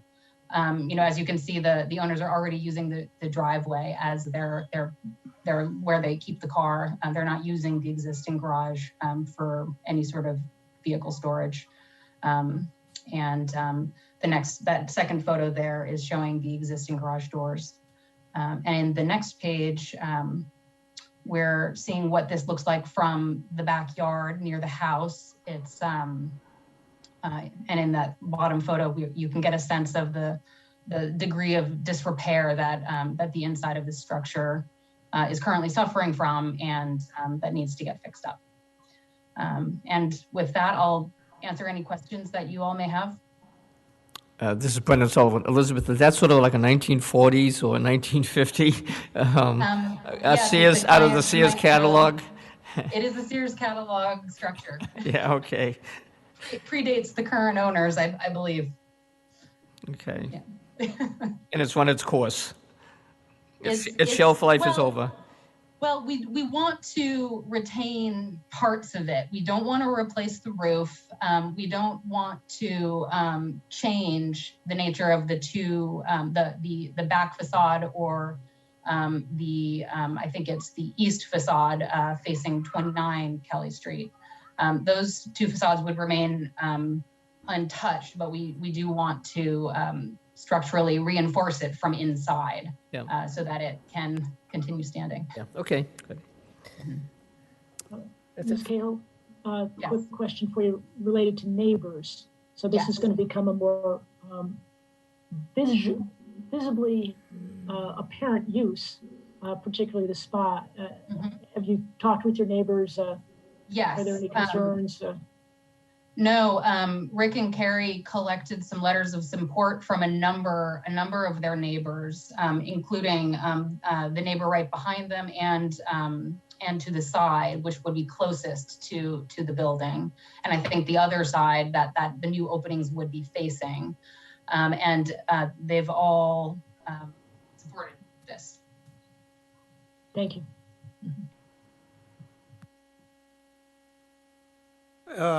Anybody else? Let me try.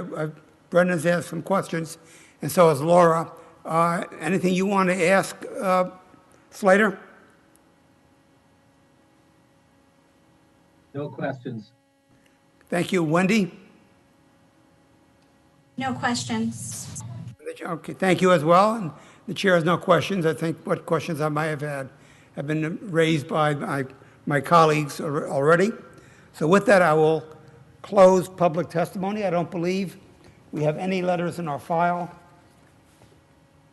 No, let me just check the file. No, there are no letters in the file regarding from neighbors or citizens of the city. So I will now open the matter up to public testimony. Any members of the public who wish to speak should now click the icon at the bottom of your Zoom screen that says raise hand. If you're calling in by phone, you can raise your hand by pressing *9 and unmute or mute by pressing *6. We'll take a moment to see if anyone wishes to call in. I don't see anyone. No one does, so we'll close public testimony. As before, I'm going to make a motion. I don't think there's a need for a discussion, but if there is, it'll come out in the discussion of the vote. The chair moves that we make the following findings with regard to the variance that's being sought.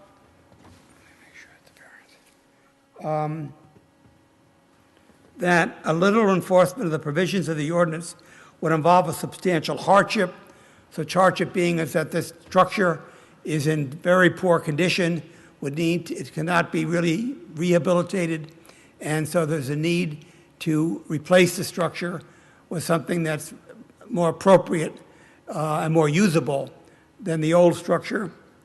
That the hardship is owing to the age of the old structure and the shape of the lot, which requires that for which any change to the structure would require zoning relief, and that desirable relief may be granted without substantial detriment to the public good or nullifying or substantially derogating the intent and purpose of this ordinance. The proposed change to the what I'm going to refer to as dilapidated garage is interior to the property. It's in the rear yard, shielded by fences, and so it has really no impact on the neighborhood or the city in general. So on the basis of all of these findings, the chair moves we grant the variance requested on the condition that work proceed in accordance with plans prepared by ART Architects, the first page, dated May 10, 2021, the first page of which has been initialed by the chair. Brendan Sullivan, yes to granting the variance. Laura? Laura? Laura Warnick, yes to granting the variance. Slater? Slater Anderson, yes to granting the variance. Wendy?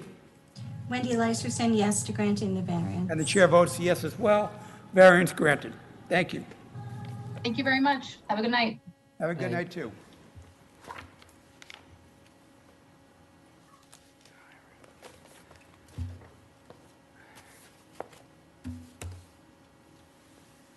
The chair now will call case number 122191, 1043-1059 Cambridge Street. Anyone wish to be heard in this matter? Mr. Chairman, members of the board, Jim Heffernan here from Rich May PC representing the applicant. May I proceed? Before we get into the excuse me, can you hear me?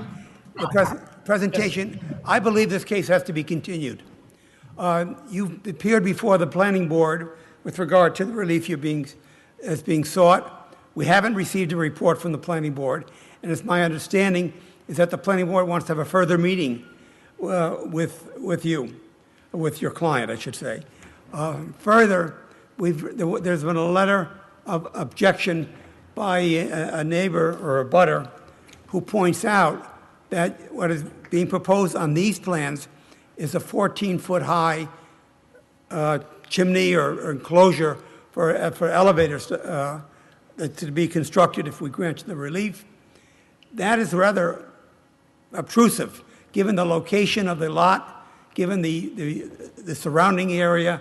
I would like to hear from the planning board as to what their views are with regard to this. So, bottom line is, do you have a date for your planning board hearing, your next hearing? Well, that's tentative, and if I may, we were instructed to come to you and simultaneously with the planning board. Planning board has approved and is waiting for us to update them whether this gets approved here. So we would like to proceed with the condition that we continue going with the planning board.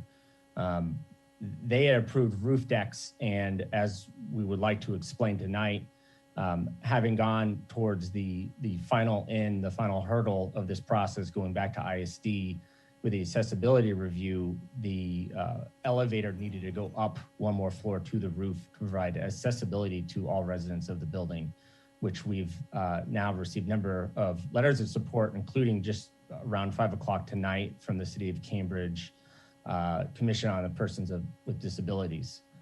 So it's our belief from speaking with ISD that when we can simultaneously go through the planning board and BZA, and we're encouraged to come to you first. Planning board is looking for an update from us. So it's been approved, but we need to go back for a plan change depending on how you rule. So it's presenting kind of a chicken or egg problem if we're being asked to then go to planning board first. The dilemma as I see it is that we always would like the views of the planning board before we make our decision. What's being asked of us is to flip that. And, particularly if there's a design issue here, I would like to hear from the planning board. I'm speaking for myself. Other members of the board may feel otherwise, but I think we should hear from the planning board something in writing with their views on this project, and then we can take up the zoning issues. Any members of the board feel otherwise? Bernard Sullivan, no, I concur with the chair on the reasoning and also the added value of having go before the planning board first and then come to us. Any other members of the board have any views they want to express? Mr. Chair, is there a specific reason? I didn't quite understand why the planning board was waiting. Is there something specifically they're waiting for us to do before they can proceed? I don't know as well. Maybe all I know is that we were advised that the planning board, there would be a further hearing at the planning board, and because we don't have the final decision, certainly not in writing from the planning board, it seemed to me, and I guess it seems to Mr. Sullivan, that we should defer this case until that happens. That's best I can tell. If I may, we were encouraged to get everyone's changes because the planning board had approved the roof decks, and then going to ISD, it was determined that we needed a variance for the elevator to provide accessibility. The planning board was open-minded to either option of how we proceed, but kind of waiting to see how everyone would come together, if we wouldn't or not. So that's kind of presenting us a different avenue as we've discussed with ISD and also the project already approved. This is a change to the roof deck, sure, but it is a reason that's justified in providing accessibility to the resident. I should also note we have a separate request tonight just to continue, extend the previously approved variance you granted on the setback. So there is a two-part thing I would note, but to answer your question before, we've kind of given direction to get your take on the elevator, and we were going to present that to the planning board, which is tentatively scheduled for October. Well, again, the planning board generally gives us, they always give us their views on a case in writing, or they may tell us in writing they have no views, which is fine. We haven't had any of that in this case. And we do have a neighborhood or a neighbor opposition. To be sure, you're right, there's letters of support, but there is a letter of opposition. And I would like myself, as a member of this board, to hear from the planning board with some sort of written communication regarding the relief the relief you're seeking. So again, I would continue this case, but unless other members of the board feel otherwise, Mr. Sullivan agrees the case should be continued, and I haven't heard anything to the contrary from other board members. So I would again, I will say we're going to make a motion to continue the case to a future date. Do you have any idea, sir, when you will hear from the planning board? You have your further communication? When you would want to, in short, continue the case to what date? Again, we were told August 10th tentatively. I understand they're having scheduling conflicts given summer and the schedules that come with summer. Again, if I may, I would like to get at least the extension on the already approved variance through, just for timing reasons. I don't want to do that. This will make it a case heard. If we're going to continue the case, we'll have to figure out a way to get all 5 members of the board, these 5 members, sitting on the case. I can tell you August 10, I will not be available. So the case will not go, that's why I'm trying to continue the case now. You can have a case on August 10th if you get the advice and you do what we have to do to continue the case. If you force us to start the case tonight and we have to continue it, it's going to be continued at least until September. I don't think that's in your interest. I understand. Again, we're hoping to have the hearing on August 10th with the planning board, so we would like as soon as possible before this board, soon after. We have already earlier tonight. The only hearing we have in August is August 5th. Huh? We don't have any scheduled right now. We don't have any scheduled? No. I thought we did at 15th. Well, the 19th, but Maria asked for no continuances that day because it's all filled. Oh, okay. So we'd have to continue the case until September, I'm advised. It would be the first session in September, which would be when? The 2nd. September 2nd, 2 weeks later. So, the chair moves that we continue this case. If I can, this is Brendan Sullivan, if I can interject here. If we were to hear this tonight and say we were to grant the variance, there's probably no need to go back to the planning board because you've already got the relief that you're requesting. The other tact is that the planning board approved a portion of this, the decks and so on and so forth, but was without this particular element. You take this new element and what they approved toto as a single pack, they may have had a different opinion, a different tact, and also possibly modified the design a bit. So I think what I think is where the chair is going is that because you're modifying something, an element, adding an element that the planning board did not see, that they should have the opportunity to opine on that, and that correspondence, that opinion, really directs our opinion or our action. So that's sort of my thinking on the issue anyhow. You expressed it better than I did, and that's my thinking as well, though. So we're into September. September 2nd. 7? 2nd. 2nd, September 2. September 2. Okay, the chair moves that we continue this case as a case not heard until 6 p.m. on September 2, subject to the following conditions: that the petitioner sign a waiver of time for decision. It's a standard form that we use and it's been signed by every person who continues the case. It just simply waives the time for a decision prior to September 2nd. That waiver, which can be obtained from the building department, must be signed and delivered to the building department no later than 5 p.m. on Monday, a week from this coming Monday. Failure to do that would mean this case will be dismissed. Second, that a new posting sign or a modification of the existing posting sign be erected and maintained for the 14 days prior to September 2nd, and that to the extent that any new or modified plans, drawing specifications that are not in our files as of tonight must be in our files by no later than 5 p.m. on the Monday before September 2nd. Brendan, how do you vote? Brendan Sullivan, yes to the continuance. Now, it's a September 2 at what time? 6 p.m. 6 p.m., yep. Yes. Slater? Slater Anderson. I'm sorry, I can't hear you. Slater Anderson votes in favor of the continuance. Thank you. Laura? Laura Wernick, yes to the continuance. Wendy?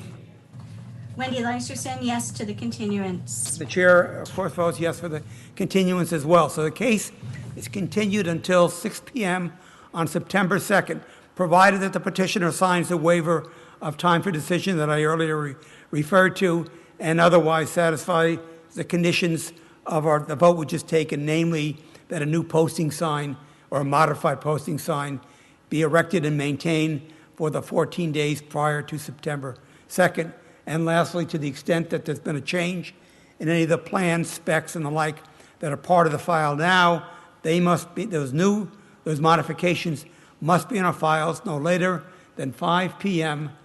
on the Monday before September 2nd. Brendan, how do you vote?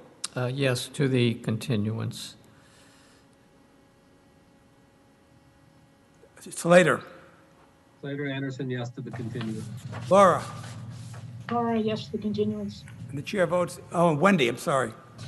Wendy Leisterson, yes to the continuance. And the chair votes yes as well. I would note from my fellow board members, since a number of you are sitting tonight as substitutes, that there's no need for you to sit on the case come September 2nd, unless we have vacancies at that time and you're so kind as to agree to sit. Case over. See you on September 2nd. See you September 2nd. Thank you. Yes, at 6 p.m. Thank you.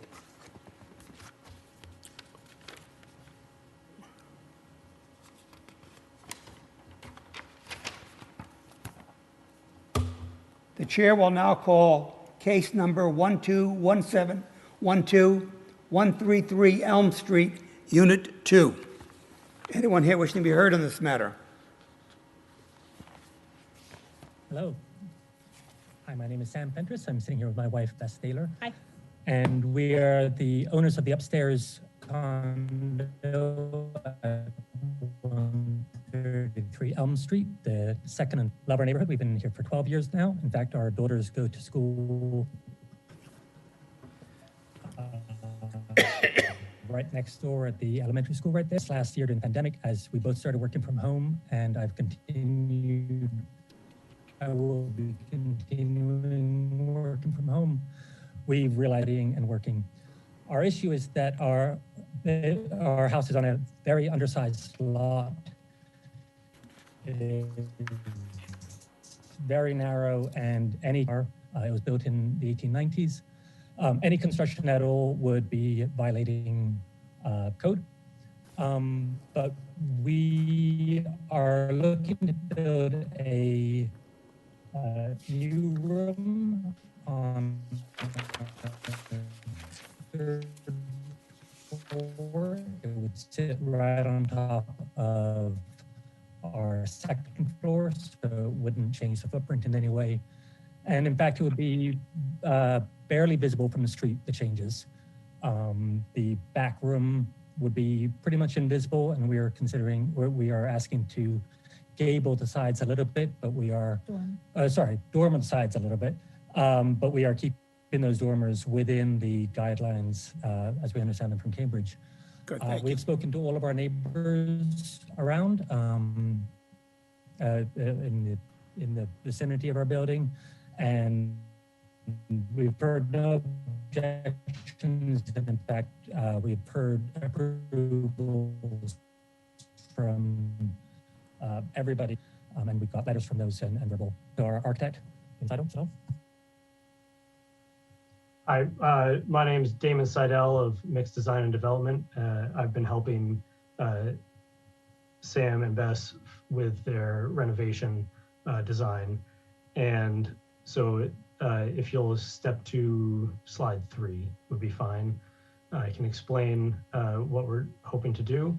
You can see here that we are increasing the FAR by adding, by extending the main mass of the building. So the gable will get longer, as Sam described, to put some space over the 2-story rear portion of the house, and 2 dormers that follow the city guidelines, 1 on each side. So we're increasing area per dwelling unit, existing non-conforming minimum lot width in feet, and side and front setbacks. We're not doing any. Will conform to the dormer guidelines, or to the extent that they do not? How do they not? Correct. So if you'll go 2 more slides, please. Okay. So here's the proposed massing of the house. You can see the extension of the main gable mass over the rear 2-story portion, and then the 2 side dormers. And if you go 1 more slide, this is the existing area that you have now, and you can see on the 3rd floor, the smaller purple rectangle there is the existing usable space. If you go 1 more slide. But the addition of the 2 dormers, 1 on the right of this level 3 plan, follows the guidelines. It is meets the ridge. It is set back from both front and back of the house by more than 3 feet. And the total extent, if you go probably 2 more slides, I think I have dimensions on there. Or actually, you can just go 3 slides. That will give you a little bit bigger plan there. You can see the cumulative dimension on the, I've flipped the plan sideways. On the dormer on the upper portion of the plan there is 12 feet. And the dormer that we're asking, essentially extending the the dormer over the stair on the bottom there to add a bathroom. The cumulative dimension on that side is 15 feet. And then the back portion that we're doing the gable extension on the 2-story portion of the house is to the end of the house, and it is just the same ridgeline and the same gable shape. I have elevations on the next page that compare the existing and the proposed outline. So you can see from the front of the house on the right, the 2 dormers. You can see it from the sides, and then from the back, it's just same roof shape that's just getting extended. And then if you go next slide,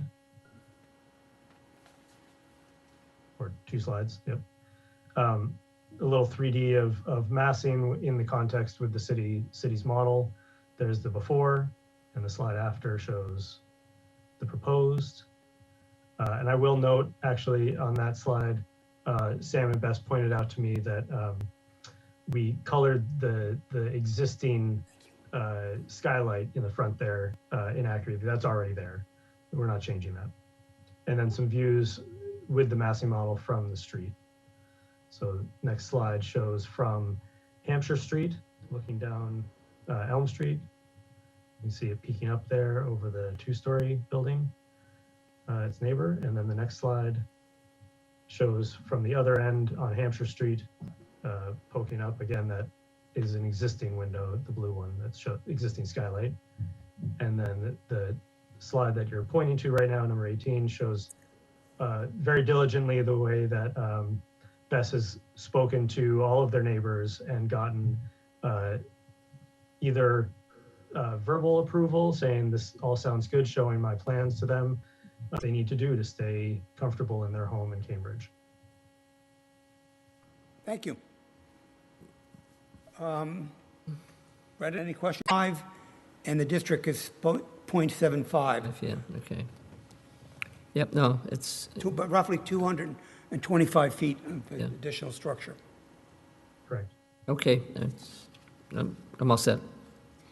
Okay, Laura, questions? No questions. No questions, thank you. Thank you. Slater? No questions. Wendy? No questions. Chair has no questions at this point either.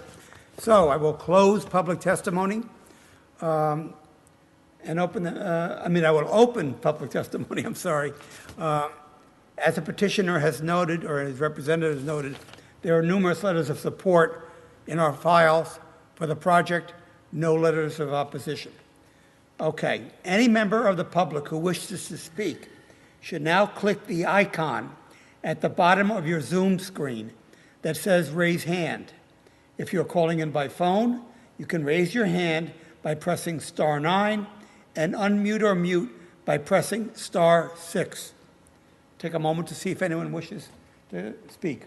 Yes, there's 4 people. Okay. Phone number ending 8311.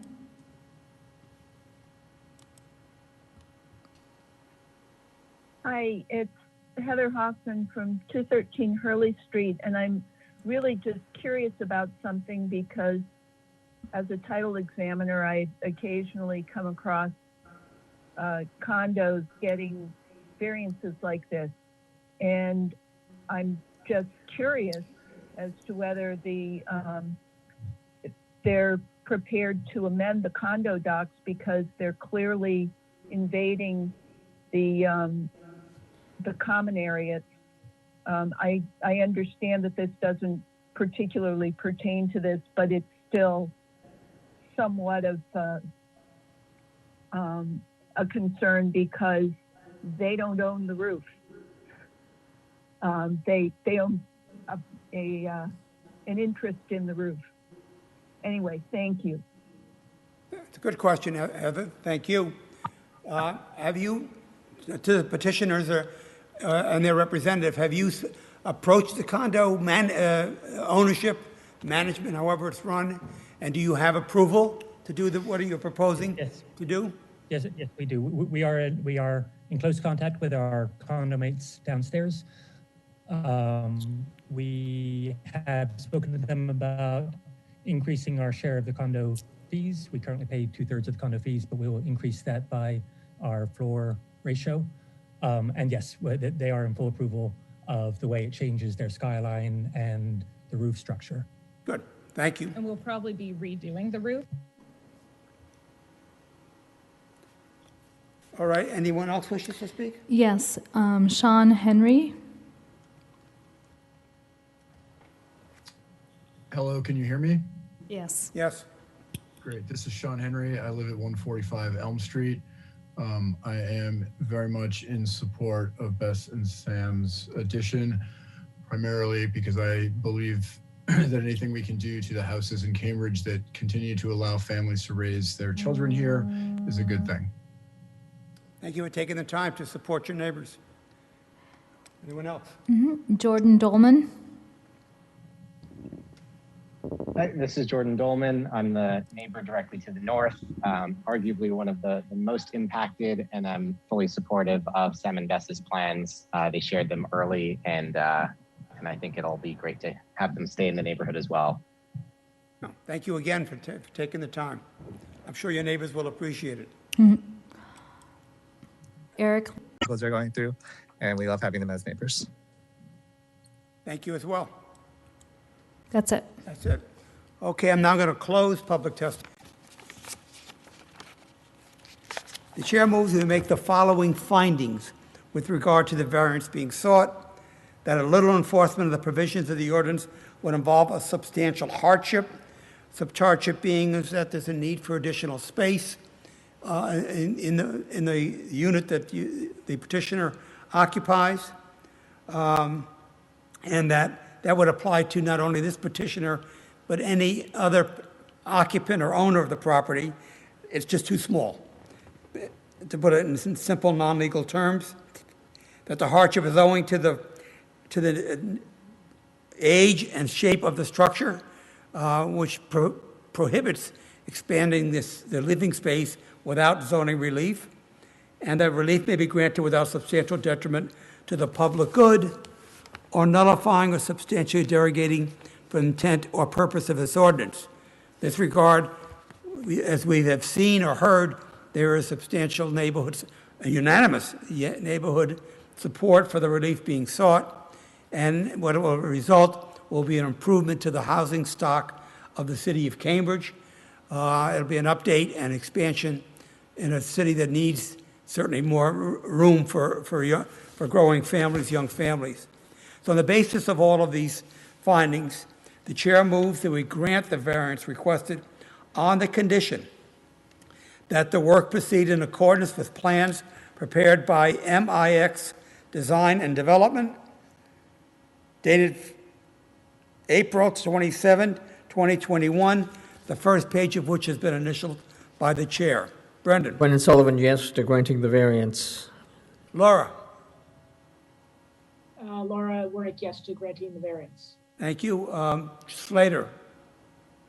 Slater Anderson, yes to granting the variance. Wendy. Yes to granting the variance. Okay, the chair votes yes as well. Variance granted. Good luck. Thank you very much. Appreciate your time. Thank you. Thank you. No, we have, yeah, we do.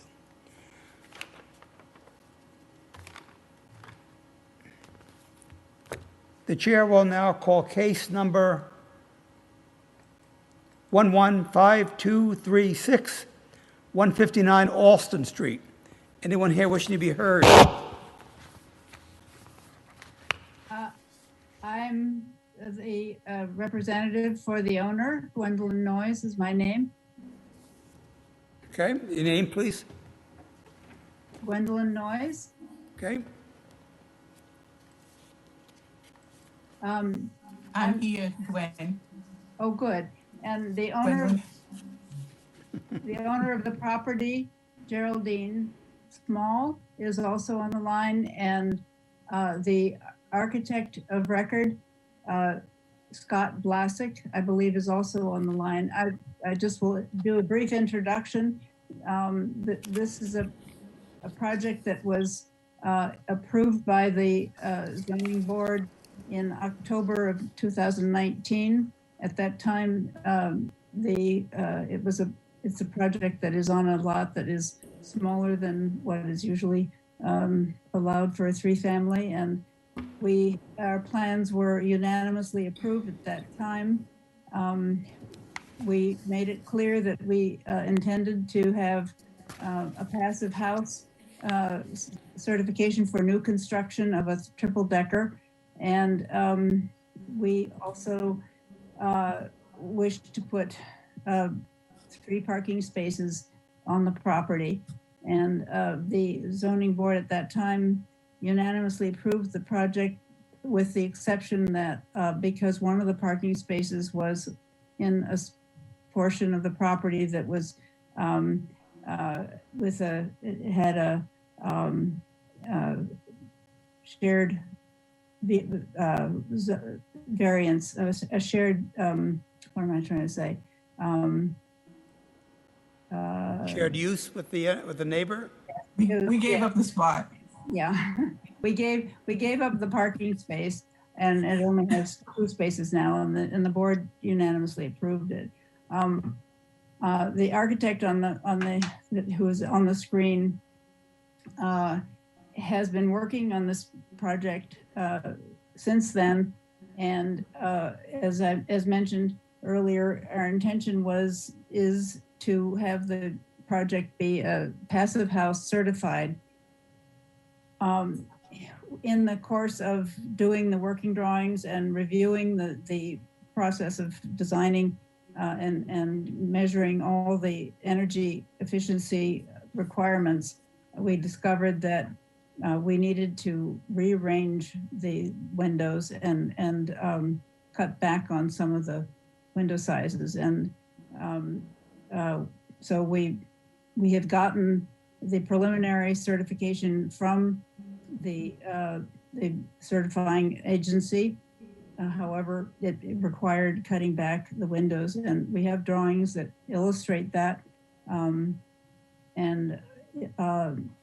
Scott Vlasic is on the screen, and he can explain the situation.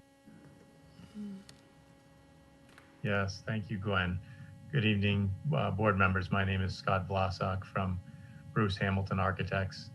And as Gwen just mentioned, been working closely with her and with Geraldine on the architectural design since the submission and approval by the BZA previously.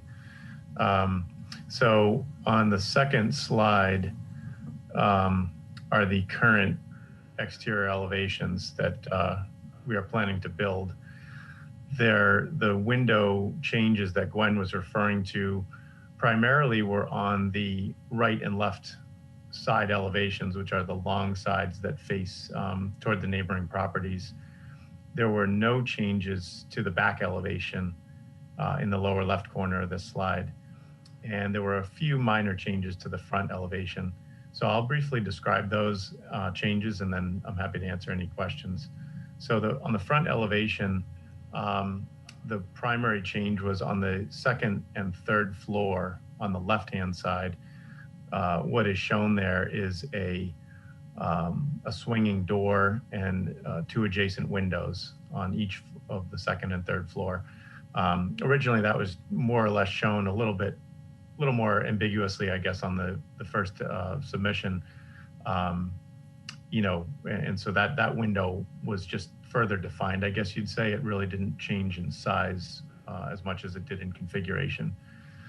The second and third floor windows on the right side of the front elevation, all that was done to those was the sill height was raised slightly. On the right and the left elevation, there was more or less just a overall reduction in the amount of windows. And as Gwen mentioned, that was really kind of fine tuning the building envelope with respect to Passive House and, getting the window placements where we wanted them, but also getting the correct ratio of solid wall to window area that we were looking for the design, for the energy efficiency of the design. And I think it's also important to note that the original elevations that were approved didn't really show a lot of detail as far as the different siding areas and how that was broken up. So these elevations do show the different types of siding that will be proposed. And that particularly helps on the right and left side elevations in this building to break up the building mass and, along with the window placements to kind of articulate the entire facade on both of those sides.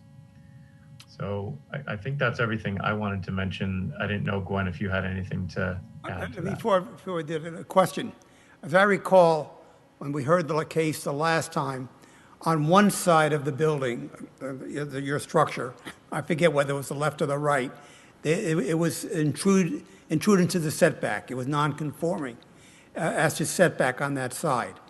And we granted relief anyway.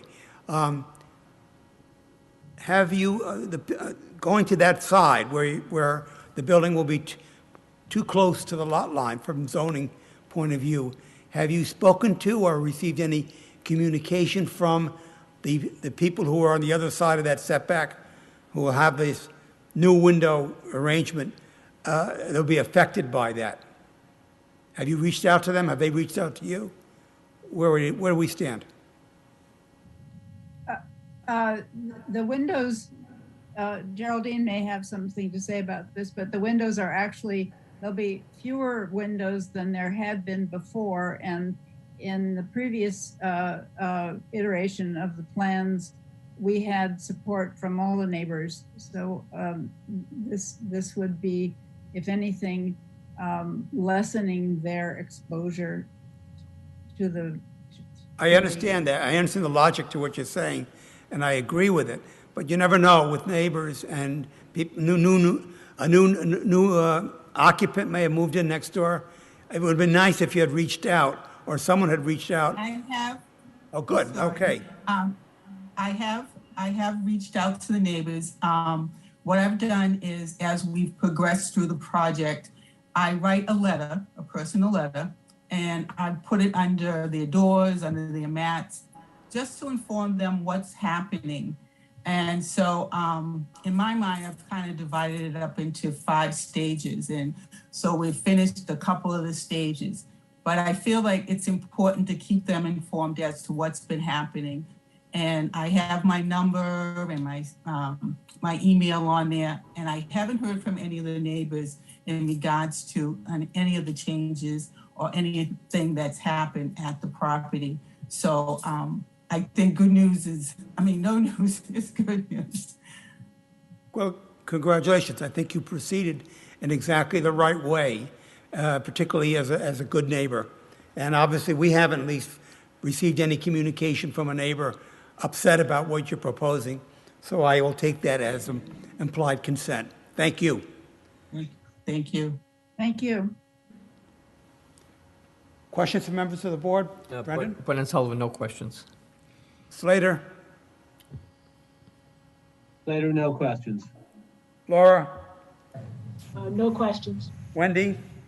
No questions. And the chair has asked his question, so I'm satisfied. So I will close public testimony. Open it. I'm sorry? Open. Open. Thank you very much. And then you can close it. I'm not going to open the public Open it, testimony. and then you can close it. I've been chastised by my fellow board member about the difference between open and closing. Anyway, I will open the matter of the public to the public. Any member of the public who wishes to speak should now click the icon at the bottom of your Zoom screen that says raise hand. If you're calling in by phone, you can raise your hand by pressing *9 and unmute or mute by pressing *6. So we'll take a moment to see if there's any persons who wish to speak. No, there are none. So we'll close public testimony, and I will now proceed to a motion and see how the board votes. The chair moves we make the following findings with regard to the variance being sought: that a little enforcement of the provisions of the ordinance would involve a substantial hardship. The hardship is not just to this petitioner, but to any other owner or occupant of the structure at 159 Alston, and that being that would prevent the improved and environmentally better heating of the building, that the hardship is owing to the location of the building relative to its neighboring structures, and that desirable relief may be granted without substantial detriment to the public good or nullifying or substantially derogating from the intent or purpose of this ordinance. In fact, what is being done will improve how citizens of the city, or this citizen, will use and obtain electric service, all to the benefit of the community. So on the basis of all these findings, the chair moves that we grant the variance being sought on the condition that the work proceed in accordance with plans under the name Design Consultants, Inc., dated, if I can find the date, I can't find, the print is too small for me to read, so I will not give the date, but the first page of which has been initialed by the chair. Brendan. Brendan Sullivan, yes to granting the variance. Slater. Slater Anderson, yes to granting the variance. Laura. Yes, Laura Wernick, yes to granting the variance. Wendy. Wendy Lyserson, yes to granting the variance. The chair votes yes as well. Variance granted. 5 minutes, possible? Okay. We're going to now take a 5-minute recess. What time is it now? It's 8:31. We'll recess until 8:30, no, it's 8:32. We'll recess until 8:40, 8 minutes. So take a brief Thank you. recess. Good night. Thank you and good night. Thank you. Good night. Thank you.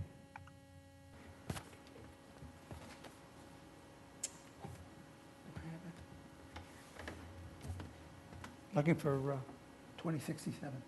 Do you give it to? Brandon took it. Brenda took it. I heard it.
we were just talking about earlier. So you say it's getting tougher and tougher as you get older to run these hearings, particularly on a Zoom. It's Oh, yeah. very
The chair will now reconvene our meeting, having a brief recess, and the chair is now going to call case number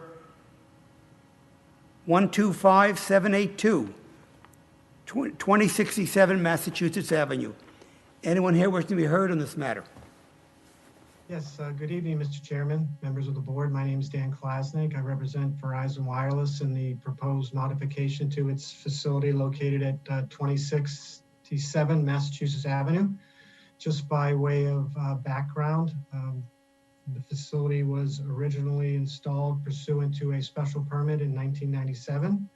And I think that by proposing to install or rather modify a existing facility, what Verizon Wireless is doing is really adopting a strategy for enhancing its network.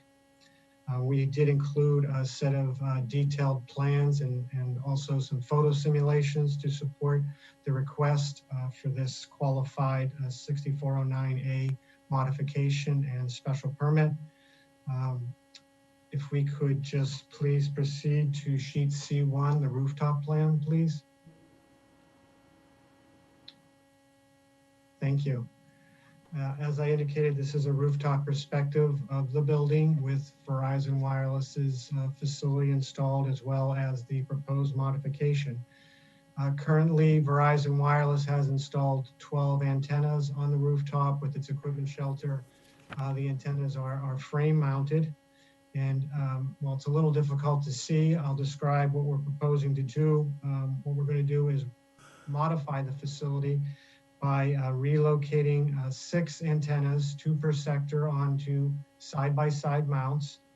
We're going to relocate 3 of the existing antennas to existing pipe mounts. We will be relocating 3 additional antennas and installing 3 new antennas. So we currently have 12 antennas. And then when the installation is modified, there will be a total of 15 antennas, all within the same footprint. You can see the antennas are significantly or substantially set back from the roof edge and frame mounted, as I had indicated. If we could just move to the next slide, please, which is the elevation view.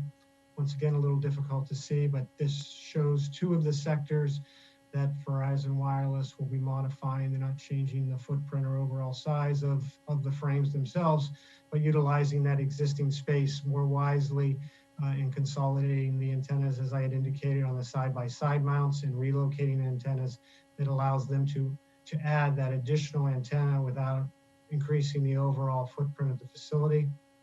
If we could just scroll down to the photo sims, please. This is just a view of the building as it exists. You can see from this perspective, you can't see the facility. Then the next one, please. This is the site selection map. 3 different photo simulations were taken of from different perspectives. The first slide, next slide, please. This shows you the existing view north off of College Drive. And then the next slide, please. And this shows you, we highlighted how we're going to be modifying the facility, but you can see once again, the footprint doesn't change. We maintain the same gray coloring to match that penthouse. Next slide, please. This is just another existing perspective from northwest from Massachusetts Avenue, showing the existing facility. And then the next slide, please. This shows you once again the modification of the facility. And then there's one additional location. If we go to the next slide, please. This one's taken from the parking lot, actually. You can just barely see one sector up on the right-hand side there. And then if we just go to the next, please. Showing you the slight modification that would occur. The purpose of this modification is really to improve Verizon Wireless's voice and data capabilities, improve wireless service for the Cambridge residences, businesses, and commuters. I think it's highly advantageous to use an existing facility modified in this manner to provide for the additional capacity. And as we had noted in our narrative, we submit that this does satisfy the standards not only for a special permit under the Cambridge ordinances, but also under section 6409A, and we would therefore respectfully request the board approve the facility. Thank you very much. I'm available to address any questions. Thank you. Members of the board, Brendan, any questions? No questions at this. Okay, no questions. No Slater? questions at this time. Any questions? No questions. Laura? No questions. Wendy? No questions. The chair has no questions as well. So I will now open the matter up to public testimony. We have no letters or the like, any communications in our file, including... Planning, I'm sorry, Brendan Sullivan, Planning Board. Today was a late arrival, then it wasn't yesterday. There was some discussions regarding you're this right. the other night. I'll read that into the file. Thank you, Brendan. The Planning Board reviewed this application during a meeting on July 13, 2021, and decided to forward a positive recommendation with the comments in the attached CDD memo. Sir, the council, are you familiar with this communication from the Planning Board? I had the pleasure of meeting with the board on Tuesday and reviewing the memo. It was discussed. There was just item 1 on that memo. I noted to staff, and staff communicated to the Planning Board, but I mean, they were suggesting perhaps being able to put a cover to actually make the antennas look larger or more uniform in appearance. And I explained that that's not technologically feasible. And it was reported at that planning board meeting that they understood, and that was really just sort of a generalized recommendation. So other than that, everything is as proposed by the memo and supported by the planning board. Thank you. So aside from that, you will comply, or you will respond positively to the comments from the planning board's CDD staff? Yes, sir, Mr. Chair. Thank you. All right, I'll open the matter up to the public testimony right now. Any members of the public who wish to speak should now click the icon at the bottom of your Zoom screen that says raise hand. If you're calling in by phone, you can raise your hand by pressing *9 and unmute or mute by pressing *6. Take a moment to see if anyone wishes to speak. No one does. Thank you. Close public testimony. I think we're ready for. We're ready for a vote. As the board members know, the vote we take with regard to telecom cases is extensive. I will nevertheless make the motion, and then we can vote yes or no. So, first of all, dealing with the general requirements for all special permits, the board finds that the requirements of the ordinance cannot be met unless we grant the special permit that's being sought. The traffic generated or patterns of access or egress resulting from what is proposed will not cause congestion or hazard or substantial change in established neighborhood character. And the presentation from the petitioner's representative is self-explanatory. No rooftop additions or modifications certainly will not cause congestion or hazard or make a substantial change in established neighborhood character. That the continued operation of a development of adjacent uses as permitted in the zoning ordinance will not be adversely affected by the nature of what is proposed. Again, we're just talking about modifications to equipment on the top of a roof. No nuisance or hazard will be created to the detriment of the health, safety, and or welfare of the occupant of the proposed use or the citizens of the city. And generally, what is being proposed will not impair the integrity of the district or adjoining district or otherwise derogate from the intent and purpose of the ordinance. Again, it's with regard to all of these items. What is being proposed by the petitioner is at least in appearance, a modest modification to rooftop equipment, which has no real impact on the neighborhood or the citizens of the city from a visual point of view. And lastly, the board also finds that the modification of its existing telecommunication facility at the site proposed by the petitioner does not substantially change the physical dimensions of the existing wireless tower or base station at such facility within the meaning of Section 6409A of the Middle Class Tax Relief and Job Creation Act of 2012, also known as the Spectrum Act. Based on these findings, the chair moves that the petitioner be granted the special permit it is seeking, subject to the following conditions. 1, that the work proceed in accordance with the plans submitted by the petitioner and initialed by the chair. 2, that upon completion of the work, the physical appearance and visual impact of the proposed work will be consistent with the photo simulation submitted by the petitioner and initialed by the chair. 3, that the petitioner shall at all times maintain the proposed work so that its physical appearance and visual impact will remain consistent with the photo simulations previously referred to, and that's subject to changes in response to the planning board comments. 4, should the petitioner cease to utilize the equipment approved tonight for a continuous period of 6 months or more, it shall promptly thereafter remove such equipment and reinstate the building on which it is located to its prior condition and appearance to the extent reasonably practicable. And 5, that the petitioner is in compliance with and will continue to comply with in all respects the conditions imposed by this board with regard to previous special permits granted to the petitioner with regard to the site in question. Inasmuch as the health effects of the transmission of electromagnetic energy waves is a matter of ongoing societal concern and scientific study, the special permit is also subject to the following conditions. A, that the petitioner shall file with the Inspectional Services Department each report it files with the federal authorities regarding electromagnetic energy waves emissions emanating from all of the petitioner's equipment on the site. Each such report shall be filed with the Inspectional Services Department no later than 10 business days after the report has been filed with the federal authorities. Failure to timely file any such report with respect to the Inspectional Services Department shall ipso facto terminate the special permit granted tonight.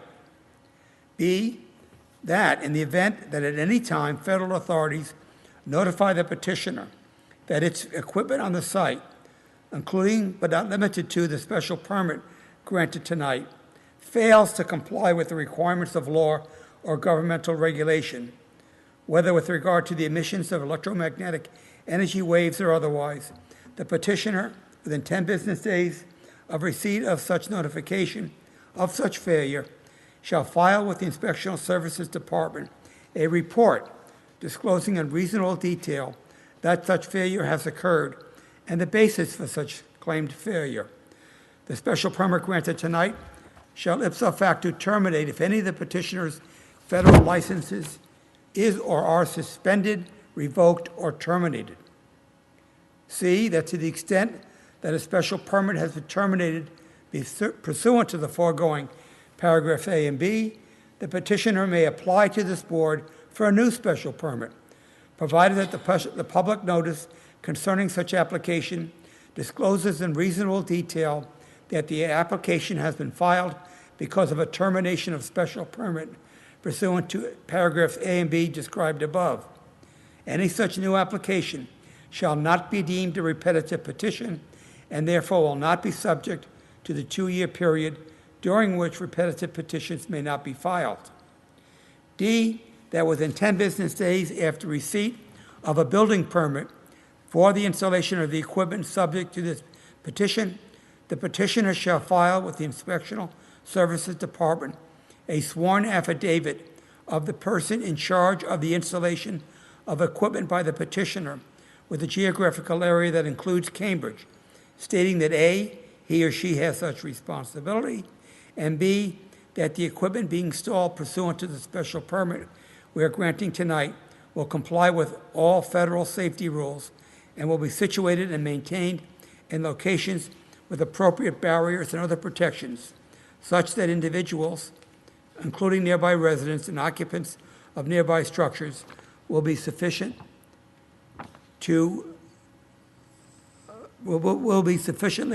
protected from excessive radio frequency radiation under federal law. Brendan, how do you vote? Brendan Sullivan, yes to granting the special permit. Laura? Yes to granting the special permit. Slater? Slater Anderson, yes to granting the special permit. Wendy? Wendy Leisterson, yes to granting the special permit. And the chair votes yes as well. Special permit granted. Thank you very much for your Thank time you. and good evening. Good evening. Yeah.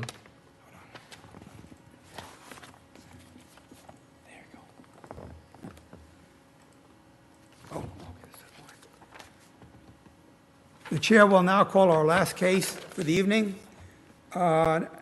Case number 121039, 65 Banks Street. Anyone here wishing to be heard on this matter?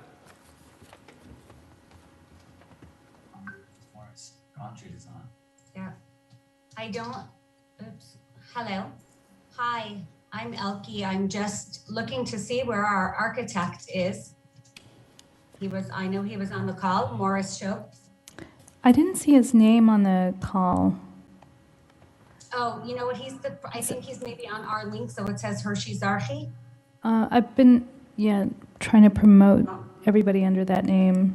There was several people. Can you call Morris? Okay, we're gonna call him, but I guess we could work backwards and I could just tell you a little bit about our petition.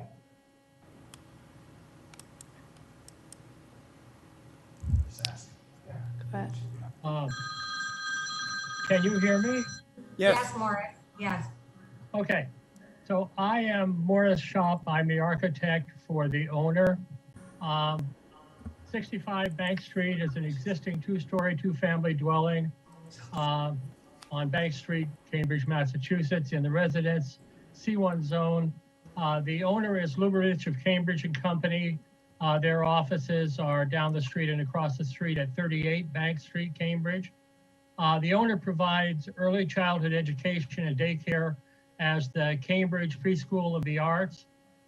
This application seeks a special permit for the change of use from two-family dwelling to daycare classrooms for no more than 38 children.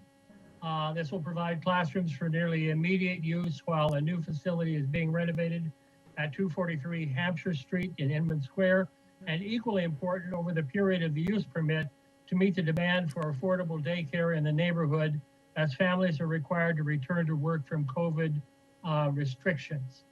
I can recite the rest of the permit, but the application is pretty straightforward. There are no changes to the exterior or the footprint of the building, with the exception of, cosmetic items. The interior will be used for classrooms during the special permit period. The articles relevant are referred to in the application.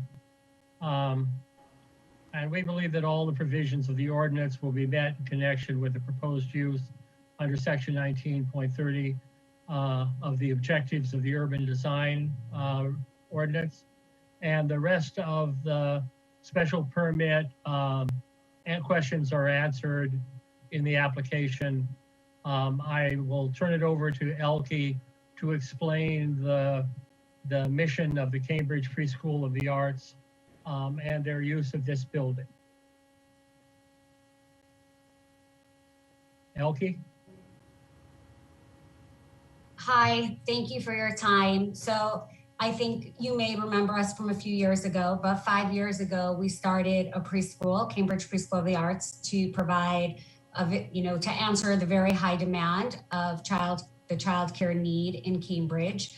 Over the last 5 years, we grew faster than we could have ever imagined. We went from enrolling 9 children 5 years ago to 160 this coming September. And I think we have a really good standing with the EEC. Our quality is top notch. We've never had any incidents or red flags. We have built an amazing, amazing community, a diverse community. That's always been our mission, and that continues to be our mission. And it seems that in the immediate Harvard Square neighborhood, there are very few options.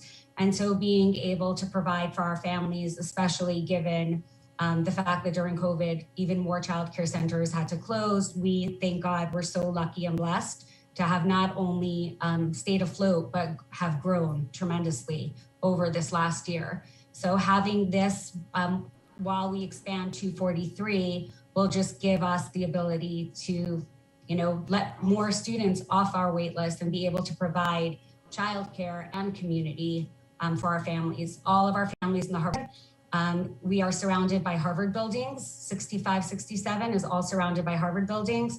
So I don't think we would be bringing more noise. Maybe You'll need these temporary classrooms. So if we can get it for the 3 years, that would be marvelous, because at 243 Hampshire, we can't fully expand there because Muna's, the restaurant, we inherited their lease when we bought their building. So we won't be able to expand that space for a few years. A few years? Yeah, to get for like 3 years, yeah. That's not exactly temporary. I guess, we'll take it for as long as you can give it to us. Yeah, my concern is this. I mean, I otherwise have no problem with the relief you're seeking. But I have seen in the past temporary structures or temporary use of a building become permanent. 20 years later, it's still being used for what we granted temporary relief for.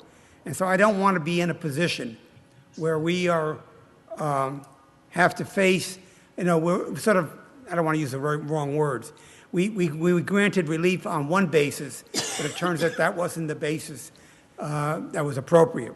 So I want to put a time frame, in short, on how long we will grant the relief. Okay, isn't this application anyways limited for 3 years? I'm sorry, I can't understand you. So one more time? Isn't this application that we're applying for, isn't it by definition only 3 years anyways? Maximum? No, it's not. If we grant you relief tonight with no condition, it'll be permanent. And that's Okay, not what I want. We didn't even know that. How do you like that? I'm sorry? We didn't even know that. We thought it was only for limited to 3 years. Give me a period of time where you're comfortable that you'll no longer. Can we do 3 years? 3 years? It's fine with me. I'll see what my fellow board members think of that. Yeah, this is Brendan Sullivan. Elke, what is the school year, or what is the daycare year, or is there a daycare year, or is it 24? I mean, is it 12 months? We go through the summer. Yeah, we go through the summer. We take a little break between our academic and our summer sessions. We run on an academic calendar, but we offer care through the summer. Okay, so if today is July 2021, and we extend for 3 years to 2024, what month 2024? December? Can we do it? Our school year starts September 1st. So can we do it through, start it September 1st and end it the 3 years at the end of August? So you're talking about August 31 to 2024? Yes. Okay. Sounds fine to me. Yep. Other members of the board, if you have any thoughts on that? Hearing none? I'll open the matter. Well, anybody have any comments? Brenda, you've given your comments, I think. No, I think you've covered any concern I had. Okay. Slater? Any questions or comments? No comments. Okay. Laura? No questions. Wendy? I just have one question with regard to the congestion on traffic for pickup and drop off that you mentioned in your application. Do you already know where the families are coming from? Like, you have a reason to say that most of them will be walking to and from, or? Yeah, so our families are, right now, there's the house 48 Bank Street. We had that last year, the last 2 years, also on a variance. So I know all the families, and I know the families that are joining. So everybody is walking. In worst case scenario, if someone is driving for whatever reason, we have plenty. And this property also has 4 spots. Okay, thank you. No more questions. Thank you, Wendy. I've asked my question already, so I have no further questions. We'll now open the matter up to public testimony. Any members of the public who wish to speak should now click the icon at the bottom of your Zoom screen that says raise hand. If you're calling in by phone, you can raise your hand by pressing *9 and unmute or mute by pressing *6. We'll take a moment to see if anyone wishes to speak. Yeah, Avishai? Hi, thank you very much, dear committee members. I'm speaking as a parent in Elke's Preschool of the Arts and as a neighbor of the property. I live right around the corner. And I'd like to speak strongly in support of Preschool of the Arts in general and what they're doing, and talk to 3 things as somebody who lives in the community here. The first is how the Preschool of the Arts contributes to the community. So one of the things that this neighborhood really benefits from, other than being close to the Harvard campus, is the young families that are able to live in this area. And to be able to live in this area, we depend on childcare, and especially throughout the pandemic, the commitment and the level of organization that Preschool of the Arts has been able to offer to all the families. Some of our friends are in other locations, And the friends that we've made in this location have been transformative for our mental well-being, for our ability to continue working and being active in our communities, but also to the mental well-being and to the growth of our children. And we've seen this both through the friends that they've made throughout this time, but also we have something to compare it to, which is lockdown last year. Not on a usual year, we wouldn't have been able to compare it to that, but this year we can. And I'm happy to report that children that go to PODA are much happier, the children that are forced to remain at home. And the availability of childcare in the Harvard Square area is not terribly high, to put it mildly. The other thing I would say is that the sort of families we met at the Preschool of the Arts throughout our time in the program, and we've been with Elke for 2 years. Our daughter entered daycare when she was 4 months old. I'll speak to that in a moment. Has been different than the sort of people we would have otherwise met. We've met people who are engaged in other professions, who come from different backgrounds, and this sort of diversity is something that we really appreciate Preschool of the Arts bringing into our lives.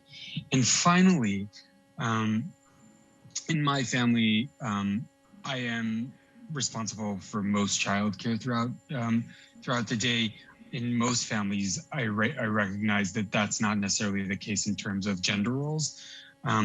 And we have found that when we were forced to stay at home and childcare was not available or not affordable, one of us had to pay the price in terms of career development and growth. And I can really appreciate, again, because I have a basis for comparison, what Preschool of the Arts is making possible for families who are able to enroll in terms of going to work, developing as individuals, and contributing to the larger Cambridge community. Can appreciate the parking shortage in the neighborhood very, very acutely, and the noise when it happens, but can also, and to fully live our lives here. Thank you. Thank you for taking the time and for having the patience to speak to us tonight. Anyone else, Cynthia? No. Okay, that's it. So I'm going to close public testimony. As I may have mentioned, we also have a letter in our file in support of the relief being sought. And the relief being sought is a special permit. So I'll make a motion, and we can then debate the motion or approve it or turn it down. The chair moves to make the following findings with regard to the special permit being sought: that the requirements of this ordinance cannot be met without the special permit, that traffic generated or patterns of access or egress will not cause congestion resulting from what is being proposed, will not cause congestion, hazard, or substantial change in established neighborhood character. What will happen is we're going to be an expansion of the learning experiences offered by the school, and it's consistent with what's there now, except that maybe more for the next couple of years, because I'll get to that in a second. There'll be more children coming and going to the school, and parents taking the children to the school if necessary. That the continued operation of or development of adjacent uses as permitted in the zoning ordinance will not be adversely affected by the nature of the proposed use. It's more the same, except there's more. There's a school there now, and there'll be a school there later offering the same services to young students. Again, there'd just be more of them. No nuisance or hazard will be created to the detriment of the health, safety, and or welfare of the occupant of the proposed use or the citizens of the city, and generally what is being proposed will not impair the integrity of the district or adjoining district or otherwise derogate from the intent and purpose of this ordinance. In fact, it'll further the intent and purpose of this ordinance because it'll encourage services, educational services that are not necessarily offered in the public schools, and certainly not for children of the age who may be attending these classes at the facility. So on the basis of all this, The chair moves we grant the special permit being requested by the petitioner on the condition, or subject to the condition, that this special permit will terminate August 31, 2024, at which time there'll be no ability to use these temporary classrooms as proposed by the petitioner, except if they seek further zoning relief at that time, and we grant the zoning relief. Brendan, how do you vote? Yes to granting the special permit. Slater? David Anderson votes yes to granting the special permit. Laura? Yes to granting the special permit. Wendy? Yes to granting the special permit. The chair votes yes as well. It's unanimous. The special permit has been granted for the next 3 years or so.